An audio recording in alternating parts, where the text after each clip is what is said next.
Okay, and we are recording.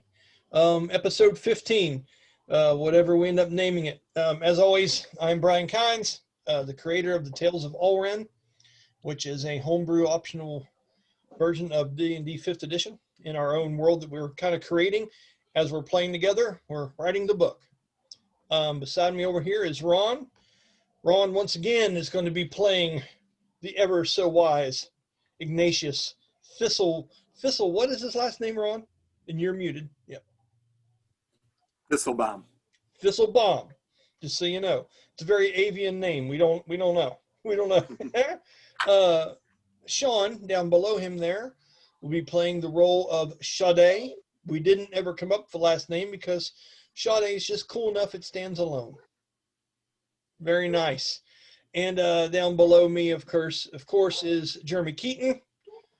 He'll be playing the role of Brahmus. He wasn't able to make it for the last one, so we had to explain to him the puddle of shit that his character has stepped in, which is fighting a large frost worm. And we've been getting him caught up on that, you know, telling him how badly he's been hurt so far, what he's tried, what has and hasn't worked. And practically, the main points are, as Ignatious rolled an amazing history check, is 1, fire hurts this thing, okay? And 2, when it's dead, it goes boom. He made a point of that in Brahmus's character, which is this large, for folks watching, is this large construct, looks like an angelic kind of sentinel, big and bulky, almost like the medieval D&D version of what would be considered like a robot or a golem. Really cool character. We call this Seraphim. Okay, and if I'm not pronouncing that right, it's okay. I'm not an English major and it's all right. So he has said that he has a force shield. He donned it on the little airship that we were riding down as we were coming down to confront this thing called Roselia's Eye. And he flexed it and he showed us a little bit of the guns, and this force shield came up out of his left arm. And he told us that when that thing starts to go off, you know, if we can't get out of the way, get behind me. So Valdera, my character's banking on that shit. I don't know how the rest of y'all feel, but that's what my character's thinking about doing, is getting in his shadow. So I believe we've caught up before we started recording with everybody. With that, I will go ahead and share screen, and we will get into this here. Let's see. Share screen. I want to share this screen and share. Bam. Okay, and now let's hit play. I like it. Very, very nice. Now let's go back to this. Okay, so as always, we're jumping right into the battle music. We're in the midst of this. If it gets too loud, please let me know.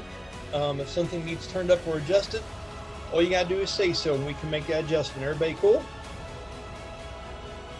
All right, good deal, good deal. Don't everyone yell at once, it's okay. Take your time, it's fine. All right, so if I'm not mistaken, recap. Sylowen had just found off this 30-foot ledge over here and landed a great blow to this frostworm that first started over here at this hole. Everyone thought they had it managed. Then it burrowed down. Your raven tried to hold on for dear life, Sean, but just simply couldn't do it. The turbulence was too much, and it fell off of the frostworm's head. It popped up over here behind us and has let out another one of these big screeches. When she hit it, she carved a big slice down its chest, almost like on the old sailor movies when the dagger went to the sail and then just rode it down to the ground. But upon doing that, this thing released some kind of mucus membrane from itself and has restrained her. So she was held in place down here at the bottom, restrained. Couldn't beat the strength check to break it. Valdera came over to this area and was doing attacks, and this thing did 2 big slam attacks where it just came down and whipped onto the battlefield, inflicting heavy damage to both of us, because let's be honest, you can't block a frostworm from hitting you with your sword or shield. It's just pretty much getting in the way. You know what I mean? So it heavy damage from being up that close to it. Oma did have Mina, her fire eagle summoned, but it was dispelled because she lost a concentration check. And Ignatius, Ron, are you on there now? I see that your screen is up there. Yes. I don't know if you're okay. I'm here. Yes. What was it Ignatius did on his last turn? You put up this ward over this last hole, correct? That is correct. Okay, and this was some kind of guardian spell that just remains in that spot and doesn't require concentration, correct? Correct, for I believe either 8 or 10 hours. That's awesome. And he also has spiritual weapon all the way up here near the end of this cliff, where he was doing some damage to it as well. And that spiritual weapon is actually in the air about 35-40 foot. It just doesn't have a shadow because it was over here hitting the worm in the head before it burrowed down through the hole and came up on the other side. Okay, just to keep that in mind when we're trying to move that around later. Okay, so I know that Sean just got doing some badass monk shit, which was fantastic, had some really good hits, went through key points like I go through crackers when we're playing D&D. I know, I have one left. I don't mean to that sounded mean. The way but I did manage to stun it, so I'm happy with that. You did, didn't you? It is stunned. Yes. Do I have that written down? And that's kind of an important thing. Let's write that down. Yeah, that's a real important thing. When you're hitting something gargantuan that has more hit points in your grandma's house, so that's going to be handy. Thanks, buddy. I take back my laughing at you. Okay, and now the top of the turn. You are at the top of the turn, and after you is your Falcon, which has the silent spell cast upon still on it, and you still have concentration on that. Yes. So, is it? No, I'm sorry. I'm going to write it down. Is it ending Dora or Bella? Isadora. With a door. That's what I got. Okay, good deal. All right, buddy. What is your Raven doing? I'm gonna have Isadora fly, and same thing. Try and get on top of its head. I think she has 50 feet of flight, so 50. If she can't make it, then that's cool. And here's the thing. Now, it was up on the cliff, which was 30 foot tall. Okay. Mm-hmm. And this thing we said was about 40 foot tall. Right. Okay. Now, it's up there again. So the only difference between you and it is the distance here. Plus you've got to dive 30 extra feet. Okay. That is the best my DM's math can give you. So it's the distance here plus a 30-foot dive to descend to get to it. Okay, so let's go ahead and go to your character here and figure this out. Okay, so I already gave Isadora her own. There she is. Nicely done. Yeah. Okay, and I already got the silence around her. That works really good. Okay, so buddy, you're here. I'm going to say 5, 10, 15, 20, 25, 30, 35, 40. 40 is going to get you above it. And then you drop for 10. That's going to put you 20 foot above its head. That's going to be your 50. And okay. If she's 20 foot above the head, my sphere has a 20-foot radius of silence. So does the sphere cover its mouth? No, I mean, and it's close. What you're going to have to do is you're going to have to use Isabella's action to do a dash. Yeah, I'll have her do that then. Just okay. And then then you'd be easily able to cover it up, I think, at that point, buddy. Yeah. Oh, then I'll have Isadora dash to get her sphere within the worm's mouth. Okay. So as she goes across here, I love that little shadow in the middle too. That's pretty badass. So I'm gonna put that shadow above its head right here. No, you're actually gonna be on it. Yeah, yeah. So let's just put it right here like this. That's pretty sweet. Okay, and you are on top of its head, and the silence still goes into effect. Okay, so it is stunned. And remember, that's right, because when you stunned it, it drooled. Yeah. And that's when it came down and hit us and did damage to us down there in the front. I remember that now. Okay, that's cool. So I already have the circle of silence over it, so you know how much of an area it covers.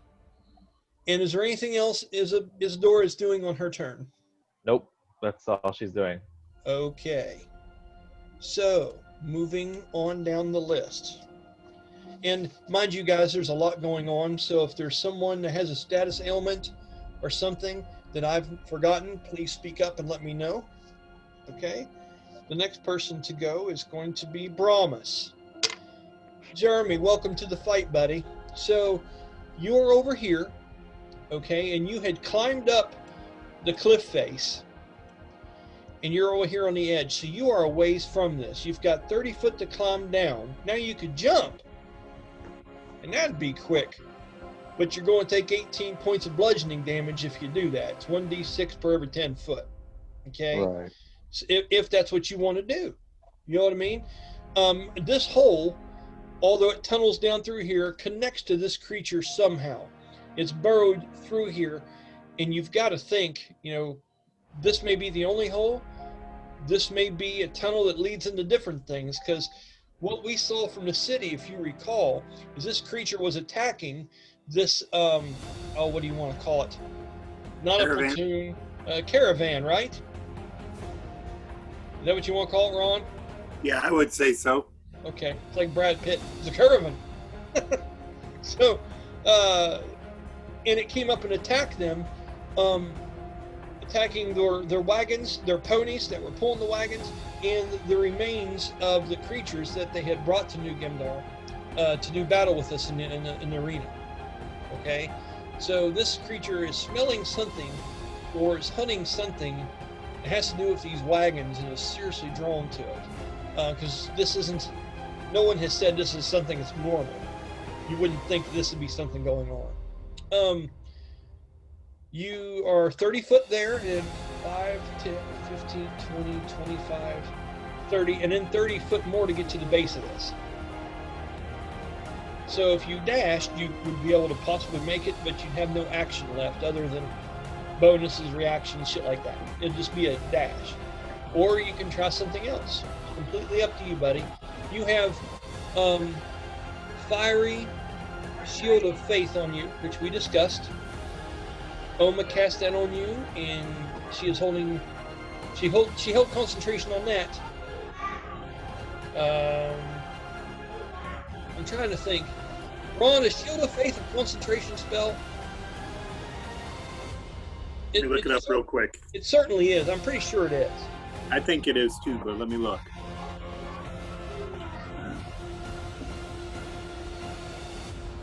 Yeah, it is. Yeah. Okay. She's holding that on you.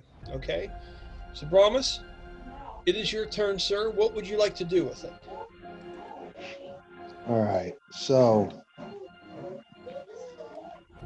real quick, if I use my bonus action to go into overdrive for weaponized strike, Yeah. You get to am roll I able to 1d4. use those cantrips at a range, or do I still need to be within range? I can say you or can within shoot them melee? off like a hand cannon. If Cool. if it's a cantrip that has a range to it, like Chill Touch, if you invoke that on yourself, then that's something that goes into your blade or your fist or whatever you're choosing to do. But if it's a cantrip that has range, I will say you weaponize your arm to be able to pull off a version of that. Cool. Which I think that's Okay. fair and it makes sense. Yeah. So, what I'm going to run with is I'm going to come down that cliff, You want to climb or and jump? I'm going to jump. Okay. So go ahead and roll me 3d6 bludgeoning damage.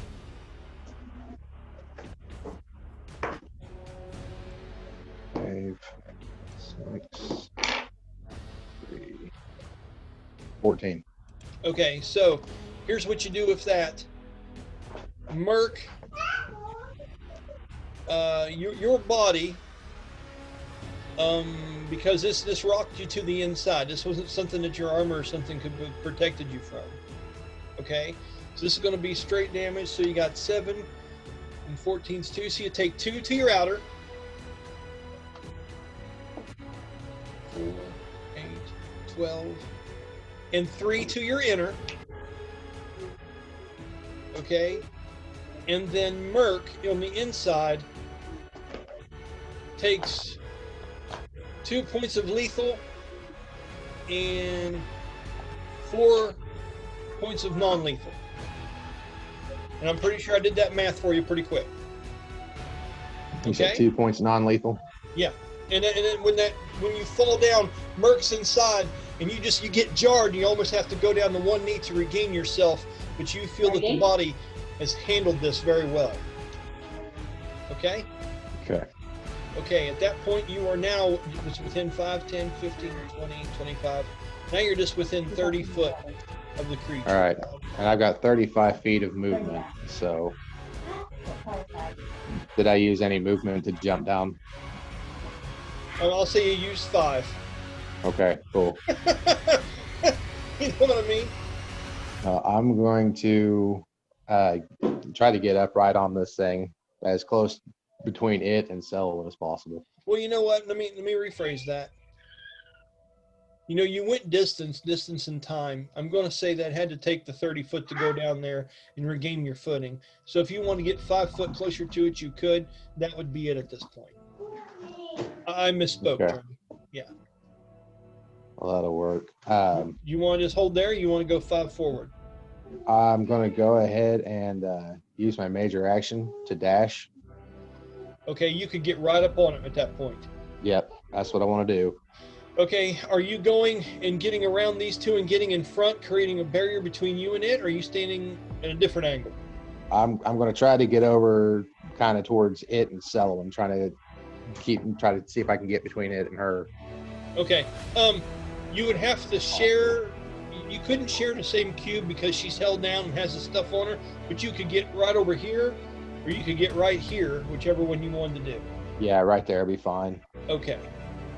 All right. And let me change where you're at so you look like you're on top of the worm, just to do that. There you go. Okay, buddy. You All are right. right up there in the crowd like a bunch of bowling pins. All right. So now So you've I've got got- your reaction and bonus action left. Cool. I'm going to use my bonus action to overdrive weaponized strike. Okay. And what are you using it for? I'm going to use Firebolt. Nice. Okay, so if you have Firebolt, it is infused into your weaponry now. And on your next attack, you would be able to do that almost like a Divine Smite. Now you're empowered with it. Now, if Firebolt is cast as a bonus action, you could cast it now. But really, as a bonus action, I think all you're able to do is charge it up and make it available to use on your next attack. Cool, that's fine. Does that make sense? Yeah. Okay. And you just holding your position? Yep. Okay. Keep in mind, everybody, if we do saving throws, we get a bonus, I think, because you're a paladin, because you were within your area. That's equal to something. It's on your paladin description there. So everyone kind of keep that in mind. Okay, with that, Brahmus, that's going to be the end of your third turn. Now, it's Oma's turn, and I really wish Alex was here for this, damn it. But she's not. So, she is going to keep concentration on you and do that, but she is going to summon something else into being. Something that you guys haven't seen her summon before. Which has its own unique bunch of stuff that it can do. So you've seen her summon the Fire Eagle, Ron, and different people of that nature. But this one's a new one. Let me see, where does she want to put it at? Okay, it can be within 60 foot, 5, 10, 15, 20, 25, 30, 35, 40. Oh, this is going to be nice. You're not going to be able to see it very well, but she is going to summon the spirit of Tomar, or Omar, her brother. And he comes in the shape of a large Baxtra. And a Baxtra looks almost like a hyped up buffalo on steroids. It has extra horns, a very large hunching back, and things of that nature. And that's the form of her brother's spirit animal. It is tied to the thunder element, and it would look like this. Yes, sir. So, Tomar, just so you guys can get a cool look at it and see what it looks like. Okay. I'm going to turn him around and I'm going to summon it to the back of this creature. And she is going to use it to hit into the back of this thing. And so we can get flanking advantages on it. Okay. So let me do a little switcheroo magic. So it's like that. I want to flip him. Boom. First part successful. Now let's move him back here behind. And I'll put him right back here. See, you're not going to be able to see him very much, but you know, there is a fucking worm in the way. So there's that to consider. So she's going to summon Tomar back here behind the creature, flanking it with its horns when it's on its turn. That's where she's positioning it. Okay. She can stay 60 foot away from it and still control it to do things. So she's going to hold her ground. Let me see, hold on, 5, 10, 15, 20, 25, 30, 35, 40, 45. Actually, she's going to get back behind this rock that has fallen off the cliff from where it was here originally and went down the ground and came back up. She is going to get back behind this rock to give herself cover. And she's probably like, good idea, Brian, good idea. Hey, I'll tell you what we should do. Let's move Oma's shadow with her. Maybe that would help, huh? Yeah, just maybe. That's how quick she is, everybody. She just runs away from her shadow. It's magic. Okay. So, that is going to be the end of Oma's, or Laomi's turn. Okay? For you guys that don't understand why I keep changing her name, her brother and her are twins. So, they were named the same. One is called Oma, O-M-A, and her brother is Omar, O-M-A-R. But that's just the base root of their names. Her true name is Laomi, which Om is in the middle of. And his true name is Tomar, which has a T at the beginning of it. So the base root of their names are the same. So I don't mean to switch back and forth all the time. It's a whole minute you'll never get back. I don't know why I explained it. So with that, that'll be the end of Oma's turn. And let's go ahead and go on to Valdera. Okay, what is going on with Valdera? Okay, she had a Wrath Blade summoned up that had the lightning element around it.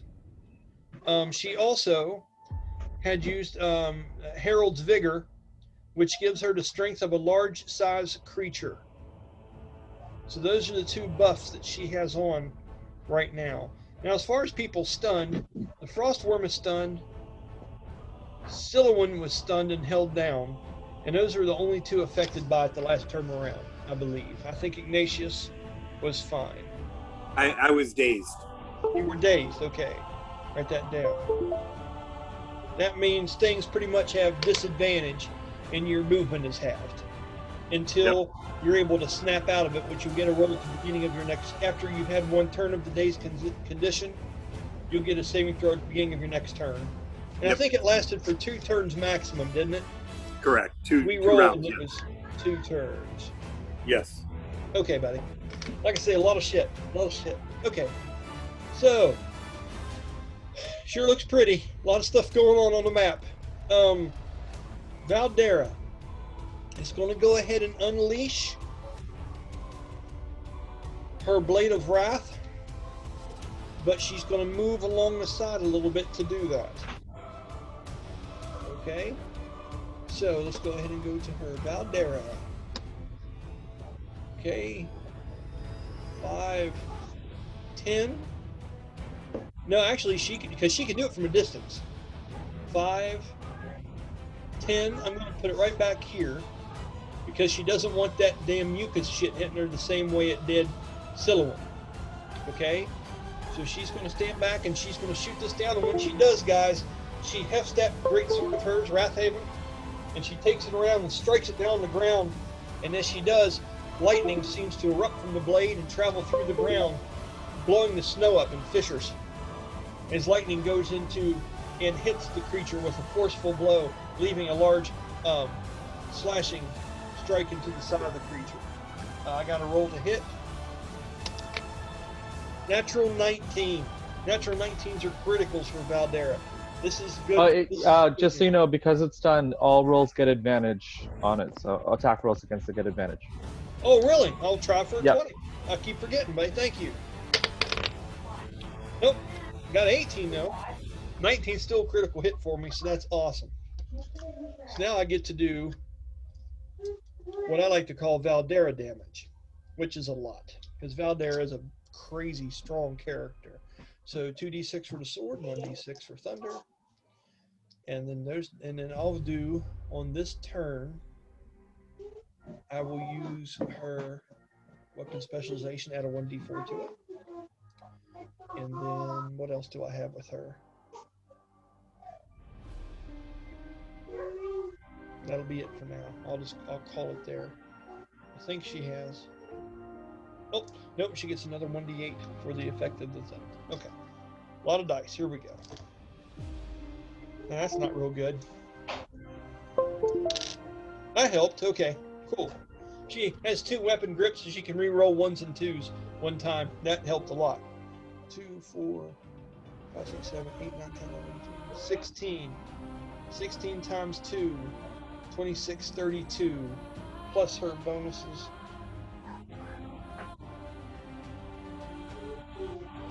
39 points of slashing lightning damage and a hit, dude.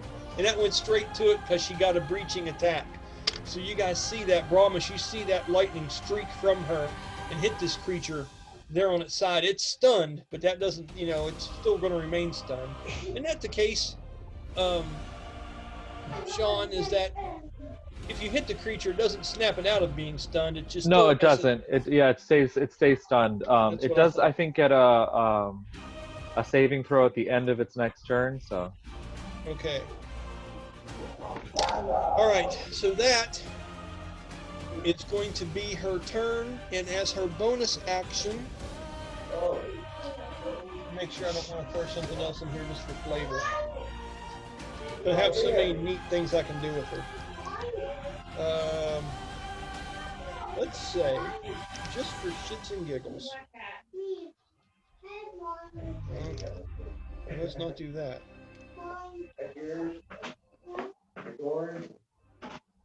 Just 1 second, guys, and I'll move on, okay?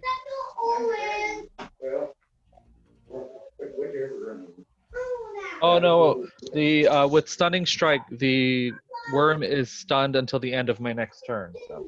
Okay. So it doesn't get a saving throw. Okay.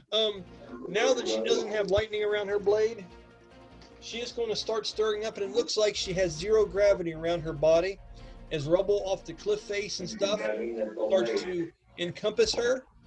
And you see little stones and things start to float around her base, as if she's dwelling on the element of earth. Okay? So, after she has went down, it's going to be the end of her turn. She's going to hold her position right there. And then it's going to be Sylowen's turn. Okay. So, folks, so I'm not playing every damn character in this game. I will leave it up to the group. We will vote. Well, first, Sylowen's in bad shape. I need to roll to make sure that she's able to get unstunned. So for that, Sean, roll me a 1d20 plus 3 and tell me what you get.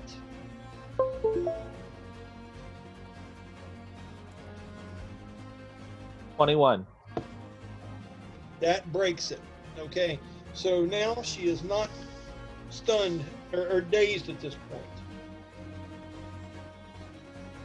Okay, but she is restrained still. So at the beginning of her turn, she can't even really move her arms or use her lance, which begs the question if there's something I can do or not. I have to see if this is possible. I just wrote up the rules for her, so let's see if she's able to do something really, really cool. I don't know if it'd work if she were restrained or not. Well, she can. Well, Go ahead, ask me, buddy. Go ahead. well. Are you specifically saying that her arms are bound as well? Well, here's what you have to imagine. Yeah. This thing secreted this blast of like mucus shit on her. You almost have to think about a big wad of spider web is all over her. Right. So, I mean, Okay. she's pretty much like, fuck. You know what I mean? So, yeah, I would say if she had a spell that she could just cast somatically, I'd give it that. And just for instance, when I do bardic inspiration on people, folks, does that affect myself and everybody else, or just everyone around me?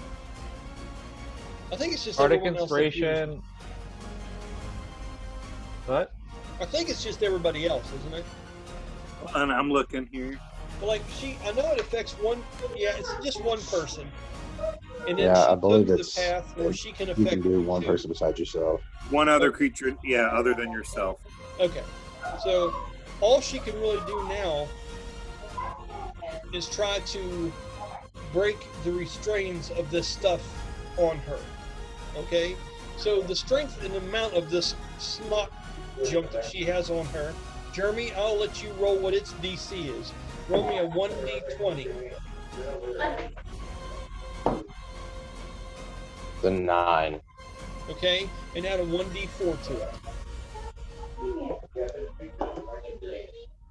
It's 3, so 12. 12. Okay, so all of this stuff has covered her. It only takes a 12 for her to break through it with a strength saving throw. And Sean, just for the hell of it, go ahead and see if she's able to break through. You're going to roll a 1d20, and I think with her it's only a plus. I think she only has a +1 from strength. And then does she get a bonus for me being near her?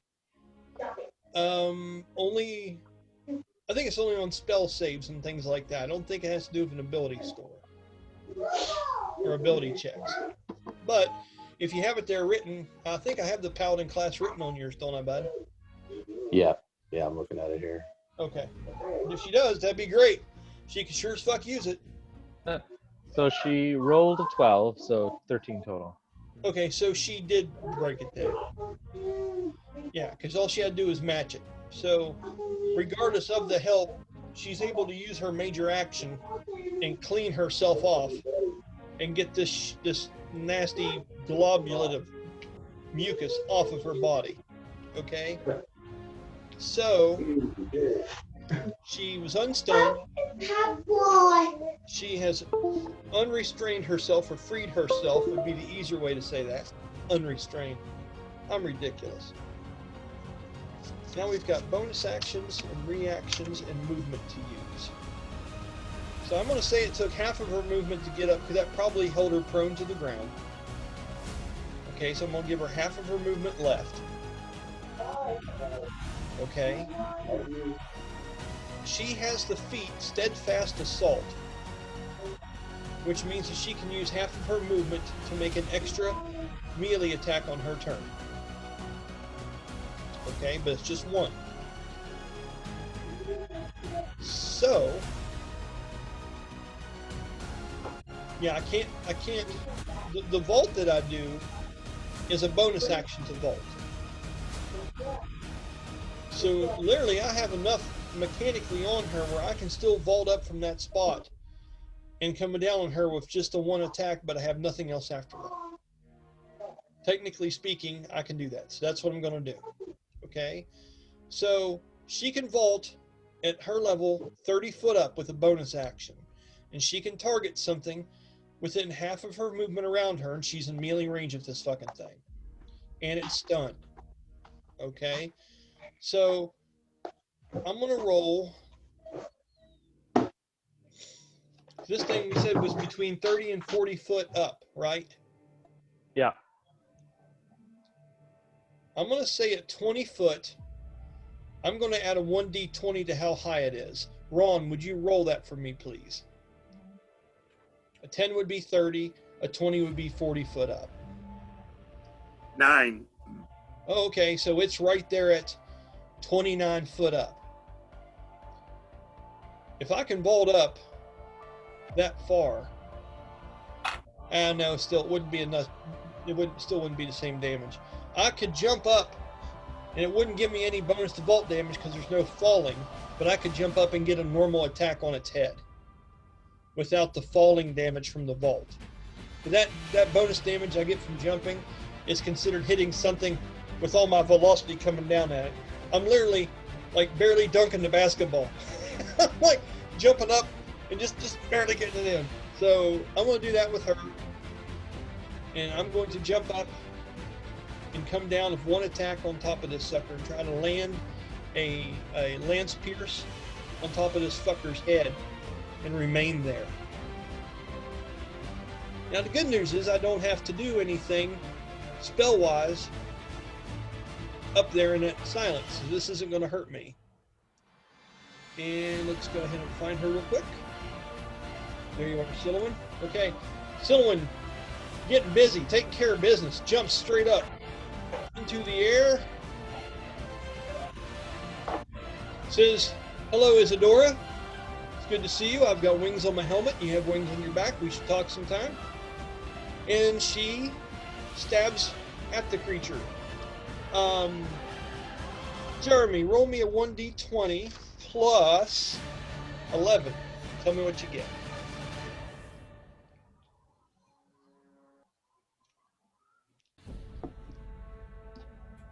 You're muted, sir. That was a natural 20 roll, so 31. Are you shitting me? Really? The 20s are rolling good tonight. That's fucking fantastic. All right, so I'm going to let you roll the damage for this too, Jeremy. She will be rolling D8, 1d6. A 1d8 and a 1d6 plus 4. Now your d8 and your d6 are double, whatever they are. Okay? And she has great weapon. So 1s and 2s are rerolls. Okay? So roll it once and double it. Yes. 1d8 and a 1d6 plus 4. That's 12. I like it. Good hit. For what she pulled off there, it's amazing she got anything done. She comes down there and rolls high enough to breach the creature and finds a spot in between the large plates. We'd say maybe one of these little holes here on the side, and plants her lance deeply inside of it, staying on top of the creature, and does 12 points of damage straight to the body of it. This thing is starting to look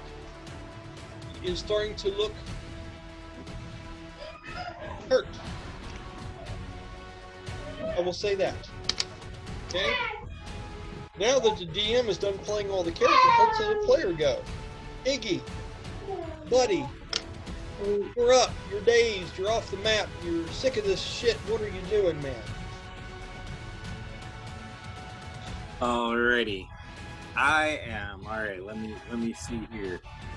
What do we got going on over there? Where's Isadora's right above its head? Yes, with silence, casting a 20-foot cone all around its face.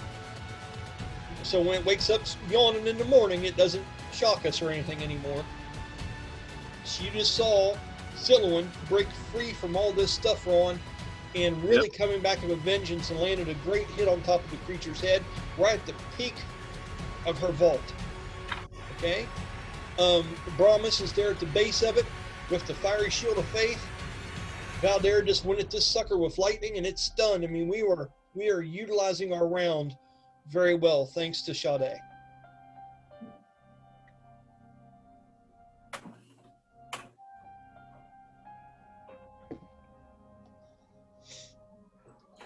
All right, I am going to cast Confusion on the worm. I'm going to cast it It's got a 10-foot radius, so I'm going to cast it just down below where it won't affect the bird. Okay, so we're going to say about you're going to cast it on its body. Yes. Okay, and it's a 20-foot radius. It's a 10-foot radius. 10 foot. Okay, that'll work perfect because, and let's once again let's do some DM math, you bunch of vicious bastards. So here you go. And by the way, this is cool that we have all this. Oh, you know what? But it needs to roll a wisdom saving throw. Okay, so the DC for this saving throw is going to be a My D20 at Yep. disadvantage from you Yep. because you're stunned, and then add your bonus to it. Tell me what the DC is.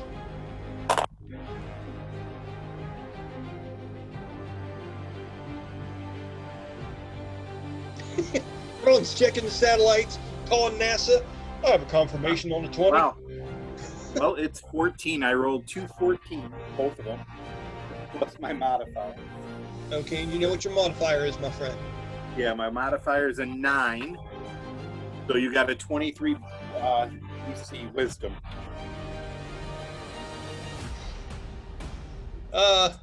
Sean, just for the hell of it, roll me a 1d20 and tell me what you get. I'm curious.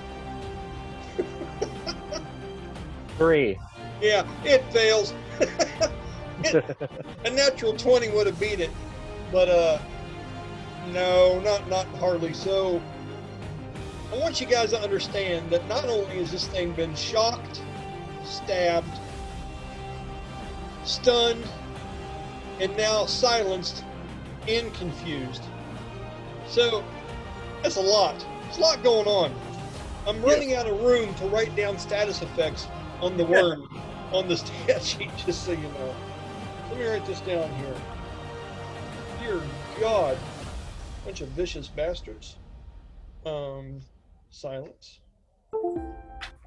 Confuse. Talk to me a little bit about confusion. What are we going to see naturally out of this thing? Oh, Ignatious the wise one. All right, what you've got is on its next turn. Yep. It can't. Well, until then, it can't take any reactions. And it must roll a D10 at the start of each of its turn to determine its behavior. Okay, cool. A 1, it does one thing. 2 through 6 is something else. 7 and 8, and then 9 and 10 is normal. And then as long at as the- you hold concentration on that, how long does it infect for? It is I think it's only a minute. Yeah, 1 minute. Okay. So, just so you guys know, this thing does have the ability to do legendary resistances and things like that. But I'm letting this go on this turn because it's stunned, and it wouldn't have the ability to kick that in. So, well done.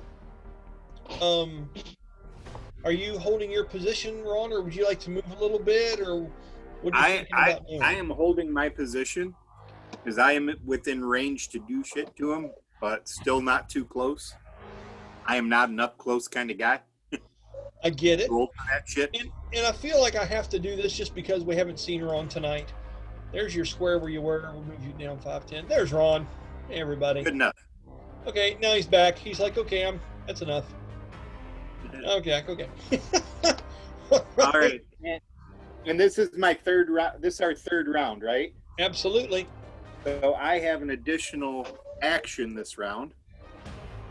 I get 4 for every 3 rounds. Oh, no, hold on. Is that? You have, those are attacks. Yeah, Now, if you, that doesn't mean you have a whole new action. you're right. I do that sometimes.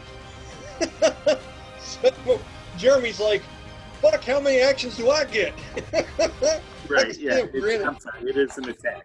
Okay, buddy, so I'm sorry, Ignatius. Maybe if you'd got on the map, I would have thought about it, but you know. Yeah, you're right. I was thinking an attack spell, but you're right. It's just a regular melee. It's all good, buddy. It's why I'm here to make the big bucks. Okay. Well, on top of that, Because I cast that, let me see something here. No one's that close to it. No one's within 5 feet of that spell going off, are they? Brahmus is still probably not because that thing's so big. Yeah, in the background there, this thing here is roughly about 9 to 10 foot tall at the shoulder. You're hitting that 10 foot on the in between of it, because Right. we determined just now a sucker's right at 30 foot tall. So you found it's working out crazy very well for you guys. So I think I am going to cast. I'm curious to see what you're up to here. I'm looking around. Does it look like anybody's gotten beat up at all? I'm not going to let you live it down. I'm going to tell you that Valdera and Sylowen are beated up a little bit. Beat up. Yeah. I'm just messing with you, buddy. It's all good. That's all right. That's all right. I was waiting for that. I know, right? I am going to cast on.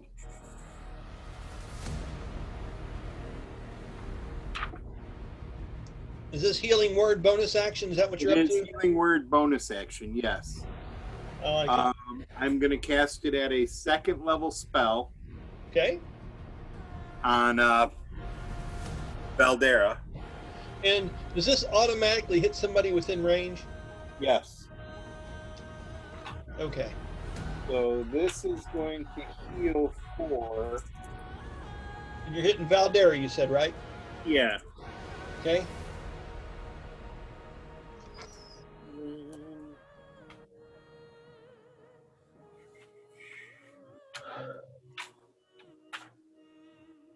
Is that 2d4 plus your charisma, your wisdom?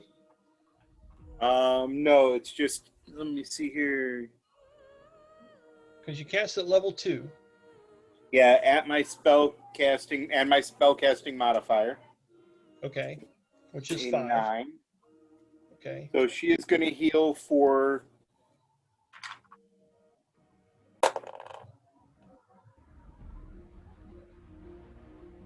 Come on, big numbers. Let's go. 20. Fuck yeah, she does. What is it that guy on Forged in Fire says?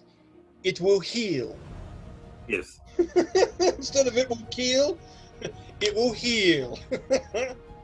So, I know that's my own personal little thing there. I like that show. All right, so that's something we have to add to your training grounds for Merc, Jeremy, our ballistics dummies. You know, you've got your spiders and your goblins and all the shit you can fight in there. We got to get that organ-filled ballistics dummy in there so you can do some. It will kill. Yeah, that sounds like a fun idea. You ever watch that show, guys? What show? Forged in Fire, where they make those weapons that blacksmiths have to No. compete. You should do it. It's a fun show, man.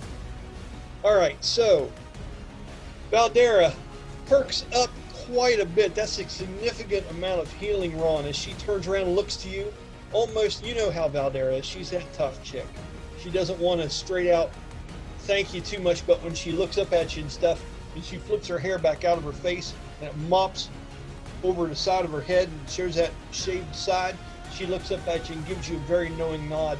But she looks intense, almost like a barbarian that's raging, because she's holding that Herald's Vigor, which makes her have the strength of a large-sized creature. So she's super intense.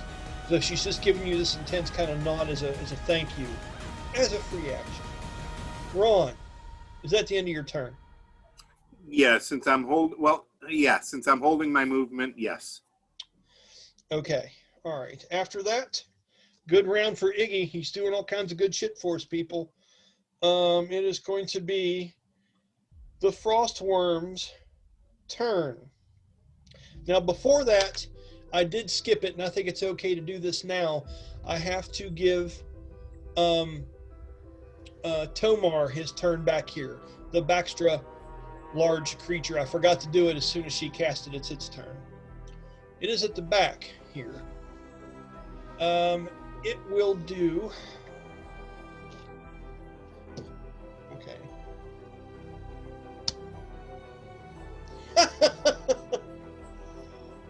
Dude, I rolled a natural 20.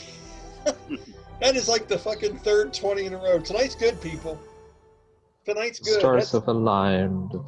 Dude, you know what's funny too? Before I rolled that, I looked at it in my fingers, and when I picked the dice up, there was a 20 there. And I purposely like spun it a little extra because I didn't want to drop it and go, hey, 20, wow. But it just landed right. That was sweet.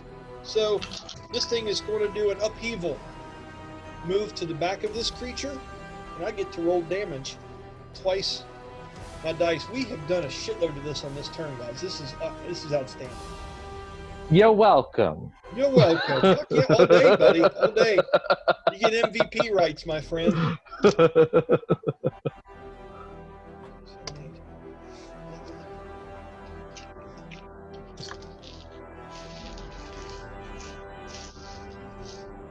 Okay.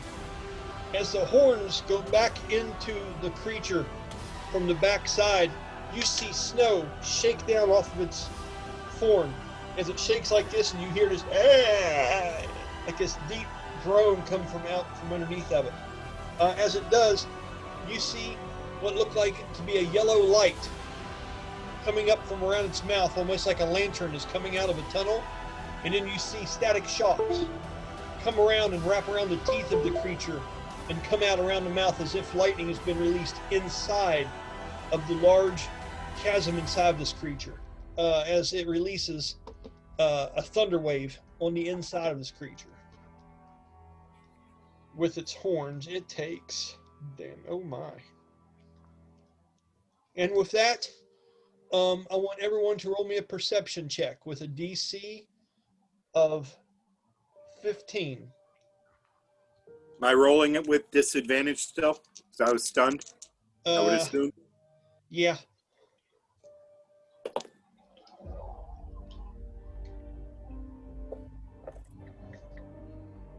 Yeah, that's not good. I got a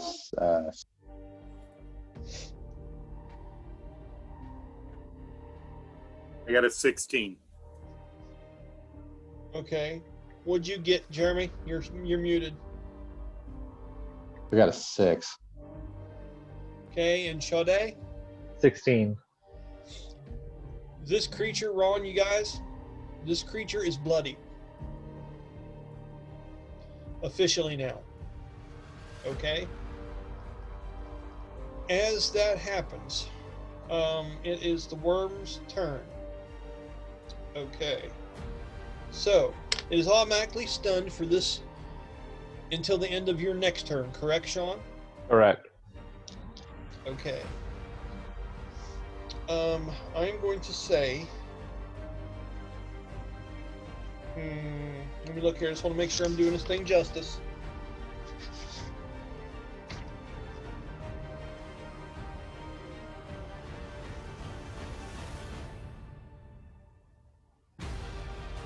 Okay, no. It can't do anything on this turn. It foregoes its turn. And now, Sha-de, you are up. Okay. And then the person on deck is going to be your Raven. And then Brahmus, you'll be on deck. So just start preparing for what you're going to do, okay, buddy? Yeah. And do you want me to call you Sha-de. Brahmus or Merc on your turn? Jeremy, what do you prefer? Given the circumstances, I'd say just call me Brahmus.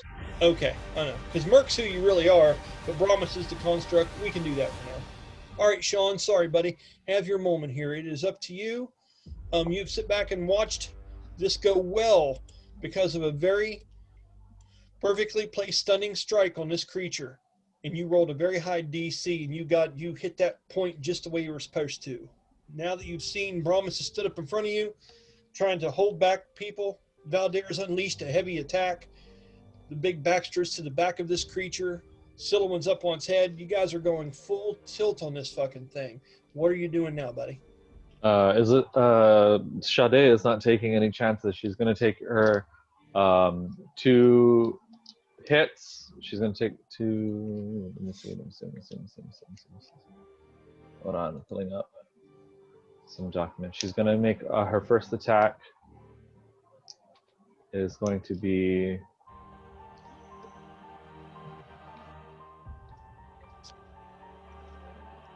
Hold on. Sorry. You're all right. You get into the minute and a half on rolling the dice, we may have issues, but I think you're okay Yeah. for now, Sean. I'm trying to see the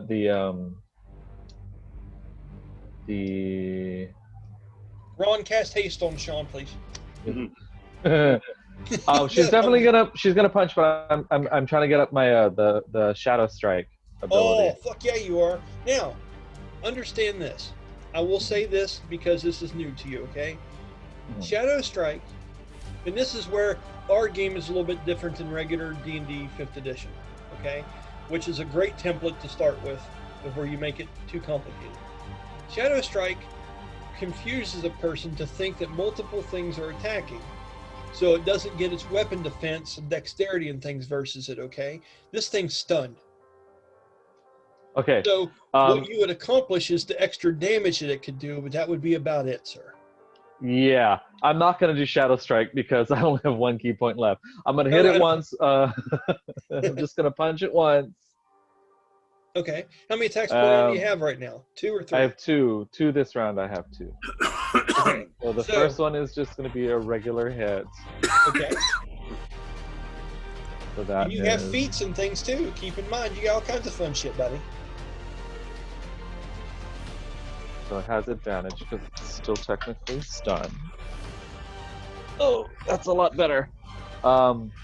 That's a 29 to hit for the first punch. The 29 breaches. You're actually able to hit that large slice that Sylowen left down its body again. You're able to find a weakness in its defenses and do straight damage to the target. So that's just that's 5 points of damage. Okay. And then I'm gonna hit it again. Okay. And I get advantage because it's stunned. Yes, you do. So that's 28 to hit. That breaches as well. You are finding really good spots to hit inside of this, and you are causing serious damage to this creature. Okay, So that's 6 points of damage. Last key point, stunning strike again. You're going to add it to that. Yeah. All right, buddy. Let's see what you got. Roll your DC. You roll your 1d20 plus what your normal modifier would be to that, like for a spell save DC, and tell me what that is. That is a 24.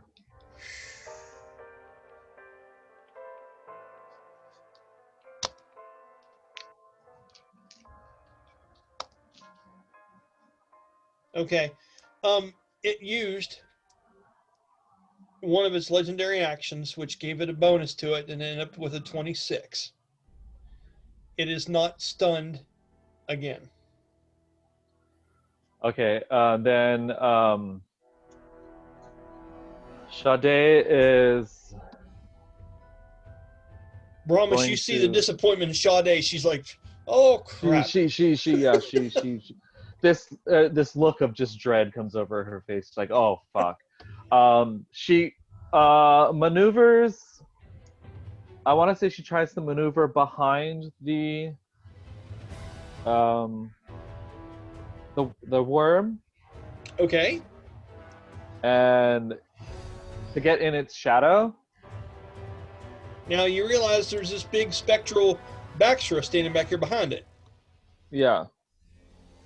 So you're wanting to go around through the Baxter's area and hide out way over this way, right?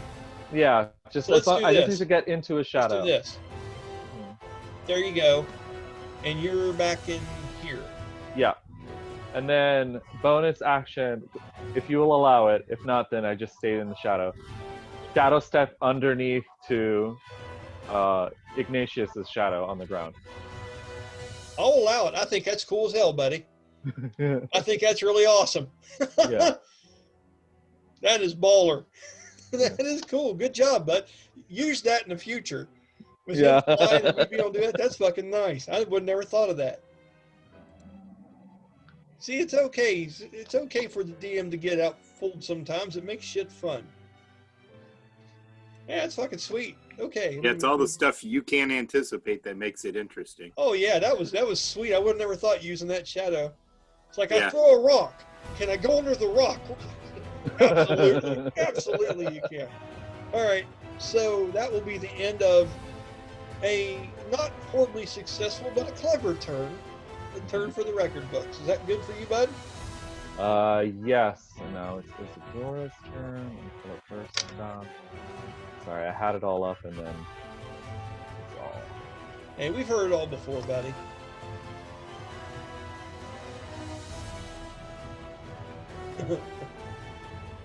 That's cool. All right, so we're going to move on now. Yeah. Now it is Isadora's turn, She and the worm going... is back into consciousness now. Right. You see the several different small eyes. Well, actually, you don't. I forgot. It doesn't have eyes. You see the teeth start to flex again, and you see the drool start to come out as it shakes. Obviously, knowing that Sylowen has her lance drove deep down on top of the back of the neck of this creature. As you see her rock a little bit, Ron, this thing is starting to come to. Isadora, what are you doing? Isadora is perched on top of this thing. Yes. And she is. Hey, no pressure, buddy. She's gonna vampiric touch this thing. Awesome. Now, since you have silence around you, I don't think that's possible. Oh, that is right. It's the verbal. Ah! Oh. Touche, All right, motherfucker! she's just gonna peck at it. She's gonna peck at it. Yeah. Roll an attack, man. Fuck. She's in her own silence. No, that does not hit. No. So Isadora, in a sign of frustration, Sylowen's looking down at her side. Like just kind of looking in silence, going, Well, we can communicate telepathically, so I'm like, fuck. right? So Isadora literally says fuck to you Yeah. through mental telepathy. And that's Yeah. the only way you could hear it. Mm-hmm. And it does not work. The attacks fail. Is she staying there? Yeah, she's staying there. She's not moving. Okay. All right. So that'll be the end of that turn. Now we're going to go ahead and go to Brahmus. Brahmus, buddy, you're finally here, man. It's go time, sir. And you are at the base of this thing. You have put on a flame strike as your bonus action and added that damage to your sword or your fist. And however you want to interpret that damage coming across, you do it, sir. You know what level it's cast at. It has it there in your description, how strong it can be. I wanted to make a point that in that description of overdrives, I think you have to roll 1d4 and take that as damage to the actual construct itself when you did that. So please roll that for me. I think I rolled that up to be, it took 2. And he's got a threshold of 5 before I can no longer use it. Okay, awesome. So you've used 2. Would that be 2 to the inner? Yes. And here's the thing. Remember, it takes 4 before you add inner takes 1 point of damage. So that's really 4 non-lethal to the inners right now. Okay? You understand how that works, correct? Right. Okay. That's what I know. It's a concept, and some with Brahmus, he's a special kind of guy. So there's some shit there. But no, you've got that on there. You are glowing hot right now, buddy, ready to do this shit. Take your turn. What are you doing? Whenever he let us know that this thing explodes when it dies, Yes. is it like the second it draws its last breath, it explodes? I'll tell you what we'll do. Why don't you roll a what would you think if you said something out loud, Ron, and you are muted, and you were just proclaiming something to somebody, Would it be an intelligence check for them to be able to take that information and apply it? Wisdom is on stuff you already know. Intelligence is drawing on things laid out in front of you, correct? Yeah.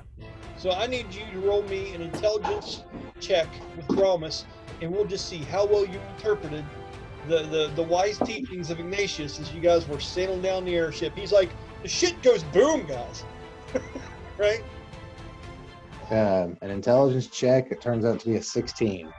Okay, so I will say if it's 16, that you don't think it goes off the second that happens, but it's nothing you're going to hang around for because it's designed to leave nothing behind.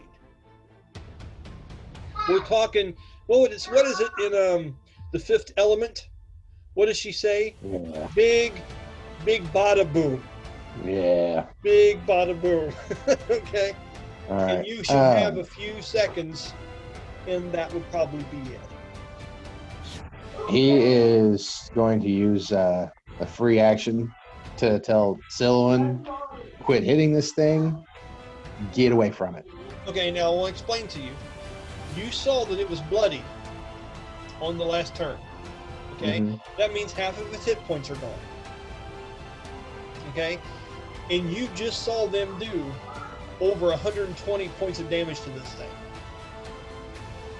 So that means half of its hit points are gone. So you Right. know, just by logical thinking, it's got at minimum at least 120 left, Mhm. if not more. So Yeah, if but you want her I'd to say he stop probably could hitting see it she's now- pretty hurt too, right? What is it? He'd probably see that she's pretty hurt too. Absolutely. I'll say that you have been making a point to keep an eye on her throughout this. So I'll go ahead and say that. Yeah, you saw when she went through the bottom. You know that she's been hit pretty good a couple times, yes, by this thing. Yeah, so just in the light of that, until she can at least catch her breath, he wants her to get away from this thing. Okay, so free action. You're yelling what?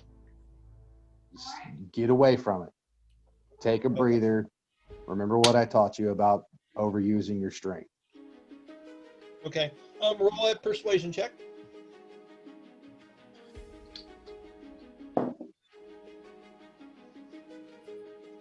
It's a 12. Okay. Sean, roll me a 1d20 plus 5 and tell me what you get. 8. Wow. Okay. She listens to you, Jeremy, because I was thinking she was going to be the stubborn kid, didn't want to clean her room. But because of her low roll, she puts her head down and she listens to you. When it comes to her turn, she will heed your advice. Good job, buddy. Okay, with that, that's your free action. Now it's time to get into the meat and potatoes. What is Brahmus doing with his turn? How do you handle stacking effects? I handle it pretty good. Because my thoughts are with that firebolt charged and ready to go, Yes. I'm going to use a bonus action for blinding smite That's and fine hit it with with me. both. That's fine with me. Here's the thing, though, and what I like when you guys take the things we write and put them together, okay? Because it doesn't say anything about those firebolts or anything being concentration. Mhm. When you're doing that, now if it did, I wouldn't let you stack them. Now, blinding smite does take concentration. So I'm okay with you adding those two things together to pull off a badass move. Good looking out, man. And as a matter of fact, I'm going to go ahead and cast blinding smite Uh-huh. with the where I can cast a spell without holding concentration on it. Now remember, once you select what that spell's going to be, it's the one you keep permanently. So when you took that feat, what was it you used it for? Remember? You did it last time when we were training. You had a ability. Was it Hunter's Mark? I think it was Hunter's Mark or Blinding Smite 1. Okay, so for now, I'll say that was Hunter's Mark. You couldn't do it with this one until you learned that feat again with another spell. Cool, that'll work. You get what I'm saying? Yeah, I'll go ahead and just keep on blinding smite for now. But I do want to give you credit. I really like that you're reading what's going on and you're coming up with creative things. It's fucking awesome. High five. There it is. Nice. So I'm gonna hit this thing with the blinding smite, a firebolt, and this will be a round where I've got 2 attacks. Okay, now this will all go down on the first time you connect and hit. Right. So you're up here, you have advantage. So you're rolling your 1d20 twice. And you also have weapon specialization, don't you? Yeah, great weapon fighting, so I reroll 1s and 2s. Yeah, well, I meant just weapon specialization, the feat. So you can add a 1d4 to this as well if you have that. I don't Be on your think feats I list. took that one. Okay, well, that's fine then. You're good. Roll it, buddy.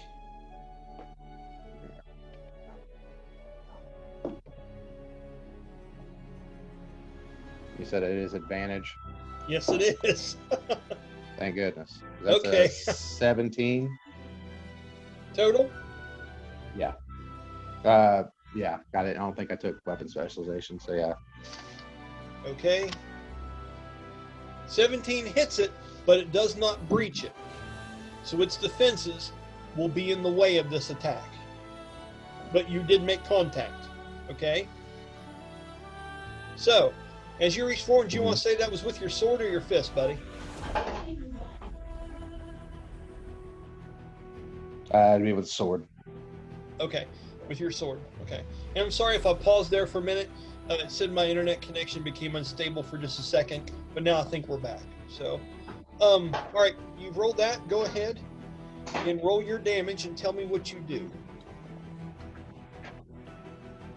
Have fun with it. Explore the space. While the DM eats a cracker.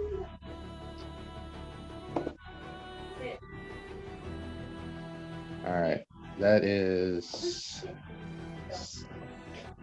17 for his attack, All right. and then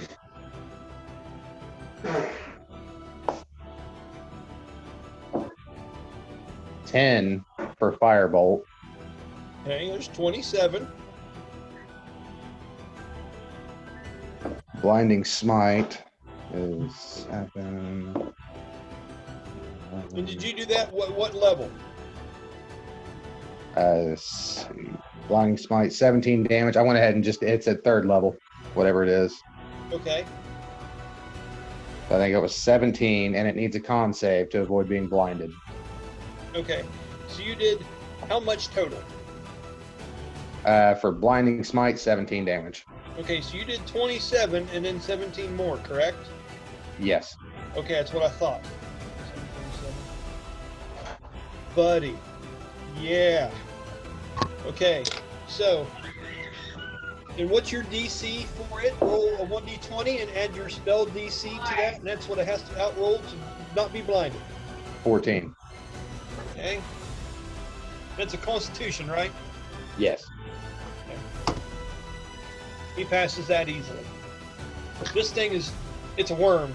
You could literally lop parts of it off and it still live. This thing's got a very high constitution. It is not blinded. The thing is, even if it were, you don't see any eyes on it. Wasn't thinking about that. It's all good, buddy. All right, so we're all got a kick out of that one. So after that, that is awesome. And here's what I'm going to say happens. Take note of this, folks. He did 44 points of damage to this creature. Okay, and that one awesome hit. And Ignatious, Valdera, my character, everybody, this is the first time we've seen weaponized Brahmus get the big hits. Okay, so what happens is when you're able to break through an armor's breaking point, you go through it and do lethal damage to the inside. Okay, he just passed this creature's breaking point and went through it, and now there is a spot that is open on the front of this creature. And I want you to think about this like Smaug from the Lord of the Rings. Okay? Bard the Guardsman was able to hit that one sensitive spot where it always took full damage. And that's the way it works on Gargantuan. I swear. Gargantuan creatures. So, here's the way it works in our rules. And you might want to take note of this if you can't remember it. There's a spot on the front of this creature that is now barren, where the armor has been knocked away. It is a -4 to hit that spot because of targeting, because it's that much harder to hit a centralized small spot on it. But, and that could change depending where it is, but because of my chart, it's a -4. But if you can hit this thing with a -4 to hit in that place, you do straight damage to the creature, and it doesn't get any defense against it. Okay? So that's a mechanic of our game. Once you knock off so many armor points to a spot on this creature, it's just like breaking an armor on a person. Okay? So keep that in mind. There's a bare spot on the under chest, and why? Because that's the same spot where Sylowen made that big cut down the front of it. And that's the same place that Sha-de was getting all those nice hits in. And it has opened up a bare area. Everybody cool with that? You're like, you're damn right I am. I like it. Okay. Good attack on that creature, Jeremy. No, that was your first attack. You have 2 this round. What you doing, buddy? You're muted. You are muted. Tell him, Ron. Tell him all about it, buddy. Thanks, buddy. It's very, Since very, I watched very that armor, unprofessional to be muted like that. yeah. We all gotta learn, buddy. We all gotta learn. I would never. Never, not in a million years. Not our Ron. Hell no. Go ahead, So, Jeremy. What you got? I watched that armor splinter away, correct? Yes, you do. So I'm gonna go ahead and try to sink my sword into that spot again. Okay, if you can hit with a -4 to hit, and that's just versus its armor class primary, not its breach. Okay, if you can do that, you're doing straight damage to it.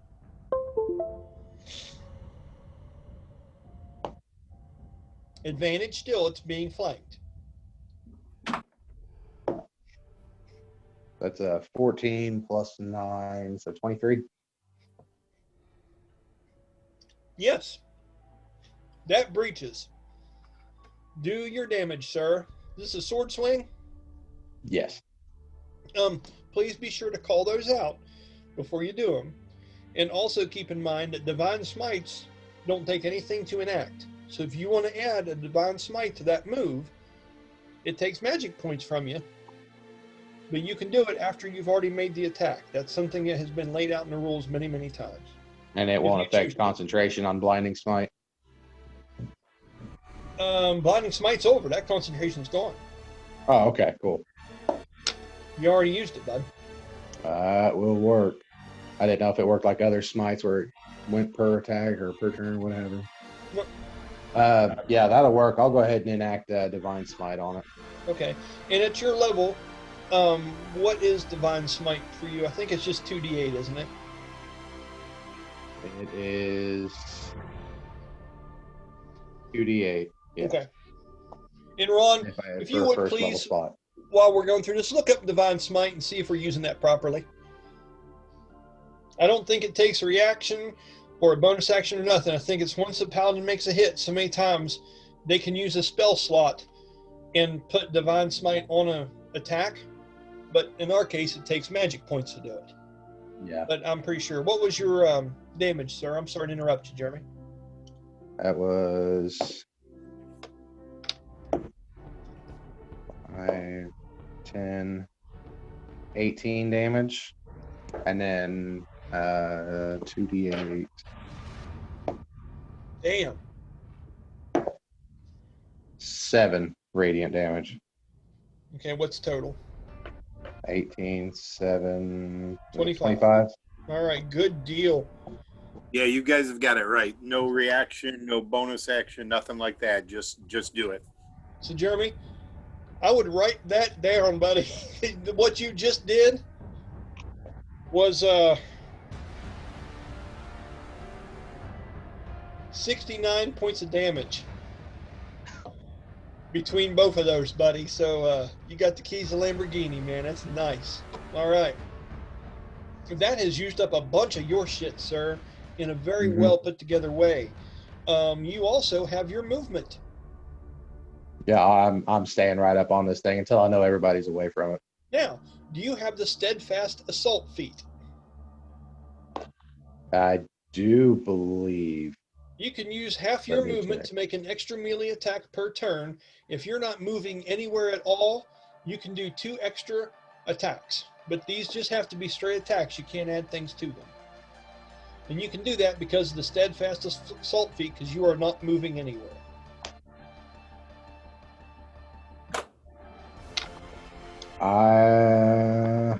You choose to do it? Yeah, we'll go for it. Okay, and tell me where you're swinging. Are you going for that soft spot still? Or are you digging elbow deep? Or are you trying to do something else? I'm gonna sword swinger, and All right, man. gonna. Hack and slash. Does everybody understand why he's able to do this? Okay. All right, that is a 19 to hit. Is it targeted to the soft spot? Yeah. Well, yeah. It does not hit the soft spot, but you did hit the creature. So hit this, and I will do reduced damage for this, and I'll let you know what it looks like. All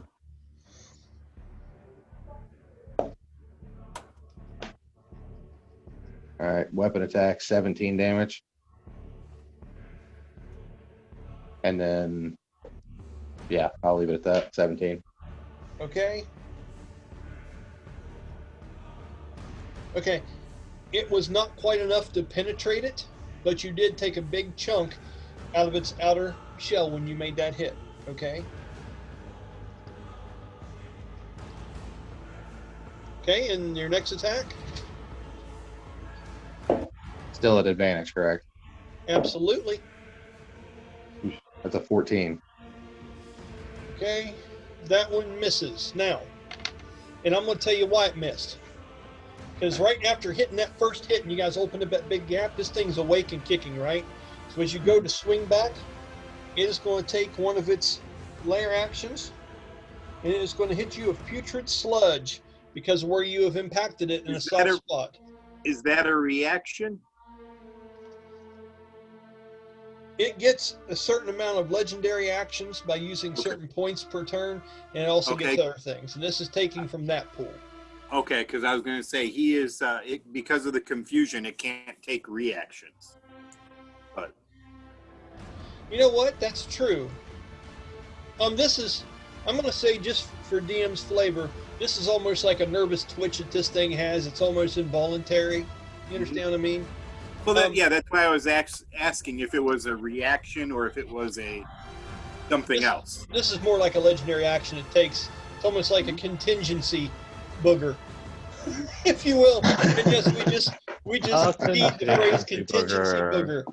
Oh man, it's canon now. That is my it's new canon. favorite phrase: contingency booger. You know what? That's what we're naming this episode. Episode 15. I think that's perfect. Contingency booger. I'm writing it down. I'm gonna have to remember that one. You know what's funny? There are gonna be people see this video and watch it just to see what the fuck that's all about, and I hope they enjoy it. Okay. So I have a feeling it's going to be a recurring theme to this campaign. How do you? Yeah, that's what I was saying. Yeah. As this thing comes out, black. It does this. You've used your movement, so I'm not going to let you. In our game, when you do a dexterity save to get out of the way of something, Jeremy, we actually have you use your movement to get out of the way of something. In this instance, you've decided to set your feet in and go at it, so I'm not going to give you the dexterity chance for half on this. You're playing it in, headstrong, going at it. The contingency booger comes out. You take... Okay, this would be to your outer. This is going to be 11 points of acid damage. So your outer is 7. So that would be 1 point of lethal and 4 points of non-lethal to your outer. Okay? Okay. And the DC for this is going to be... Oh, that's awesome. I rolled a natural 1. But he's extremely strong when it comes to this. Well, its strength and his strength would be different. I need to roll something else here. Oh, wow, that's awesome. Okay. Just on your bonuses alone, on your turn, you'll be able to break through this stuff. It's a 3. That's the strength of this. So I rolled a 1d20 plus a bonus to it, depending on how durable it was. I got like a 1 and a 2. So you're just like, you're just doing the shake it off the Taylor Swift thing. Hey man, it's fine. You're just doing your thing. For all the young kids that are fans of D&D, there you go. It's my daughter's fault I even know that shit. It's my daughter's fault completely. She's a teenager. It's crazy. So, with that, is your turn finally over, Jeremy? Because I'm sick of you Yes. killing my creature. Yep, that's it. Okay, so you did a lot of damage in that turn. It was really well done, buddy. How's it feel? Oh, good. I like Feels like victory. Yeah, so let me make sure I got that right. Okay. Yeah. Okay. All right, the next person to go, that was Brahmus number 3. It's going to be Oma. Okay, she is going to hold her ground. She is keeping concentration on you with your shield of faith, your fiery shield of faith, which hasn't went off yet because you haven't been initially attacked yet. Okay. Just 1 minute, guys. Just 1 second. Let me shut my door here. Goodness. Okay. So, with that. Hey, Brian. Yeah, buddy. Real quick, I was going to say your screen share, the map is real skewed. Oh, right on. Better? Yeah, it's like it's tilted sideways on camera here. No, mine's pretty straight. Yeah. Sean, how's yours? Oh, there it goes. It's pretty straight. Okay. It fixed this up on my end. Jeremy, you're just trying to start trouble. You hit the creature so hard on your turn that I'm sure from your point of view, everything looks crooked right now. You're just going to have to do less damage is what's going to happen. All That right. sounds about right. Right on. So she's going to hold her turn. Well, she's not going to hold her turn. She is just going to, she's got concentration on that. She has cast this creature and it is out attacking freely on its turn. She is going to do what she would do. She is going to cast Sacred Flame on this creature. So I know what you do, Alex. So we're gonna treat you right, and we're gonna have Ron roll for you. And we know that's got to be better than the way you would roll right now. Well, this is a dex saving throw for Sacred Flame. Okay. So Roll I don't the know what DC her for me. modifier is. I What's think it's 8. Okay. We'll just go with that. 1d20 plus 8. So you got to beat a 24. It cannot. Nope, not even with that can it do it. Yeah, the worm jumps up out of the ground and does a matrix. Yeah. No, so it hits. Sacred Flame, I think at her level, she's 9 as a cleric. Is it 2d8. 2d8 plus her constitution or charisma or wisdom? Let me look. I don't think it's. Hold on 1 second. Oh, she has Empower spell. So let's do roll 2d8 plus 1d4, Ron.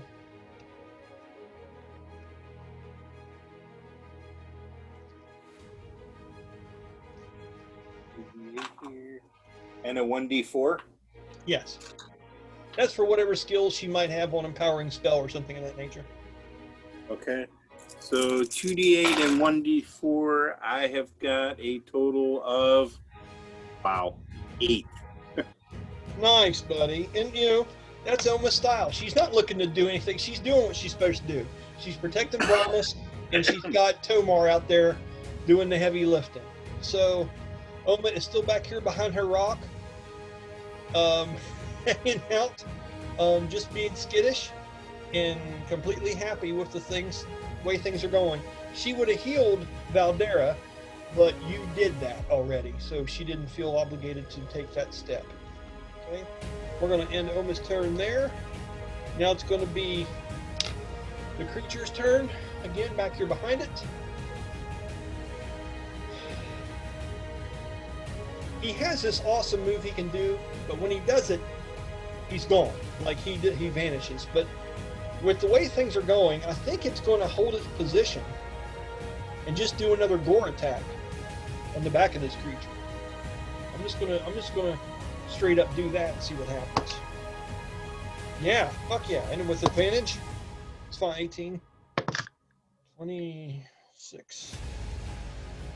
It hits and breaches. He's able to get his horns up underneath of those scales that are angled downwards, and you can hear them clackle, almost like big scale shingles smacking together as it's able to get its horns up underneath of it. You hear it do this as you see smoke and fog roll out from its nose from the cold air that hits against its humid breath, and it upheaves, and you see these scales go flying off of it in different directions.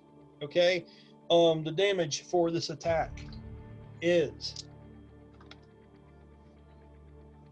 Sean, roll me 2d8 plus 7.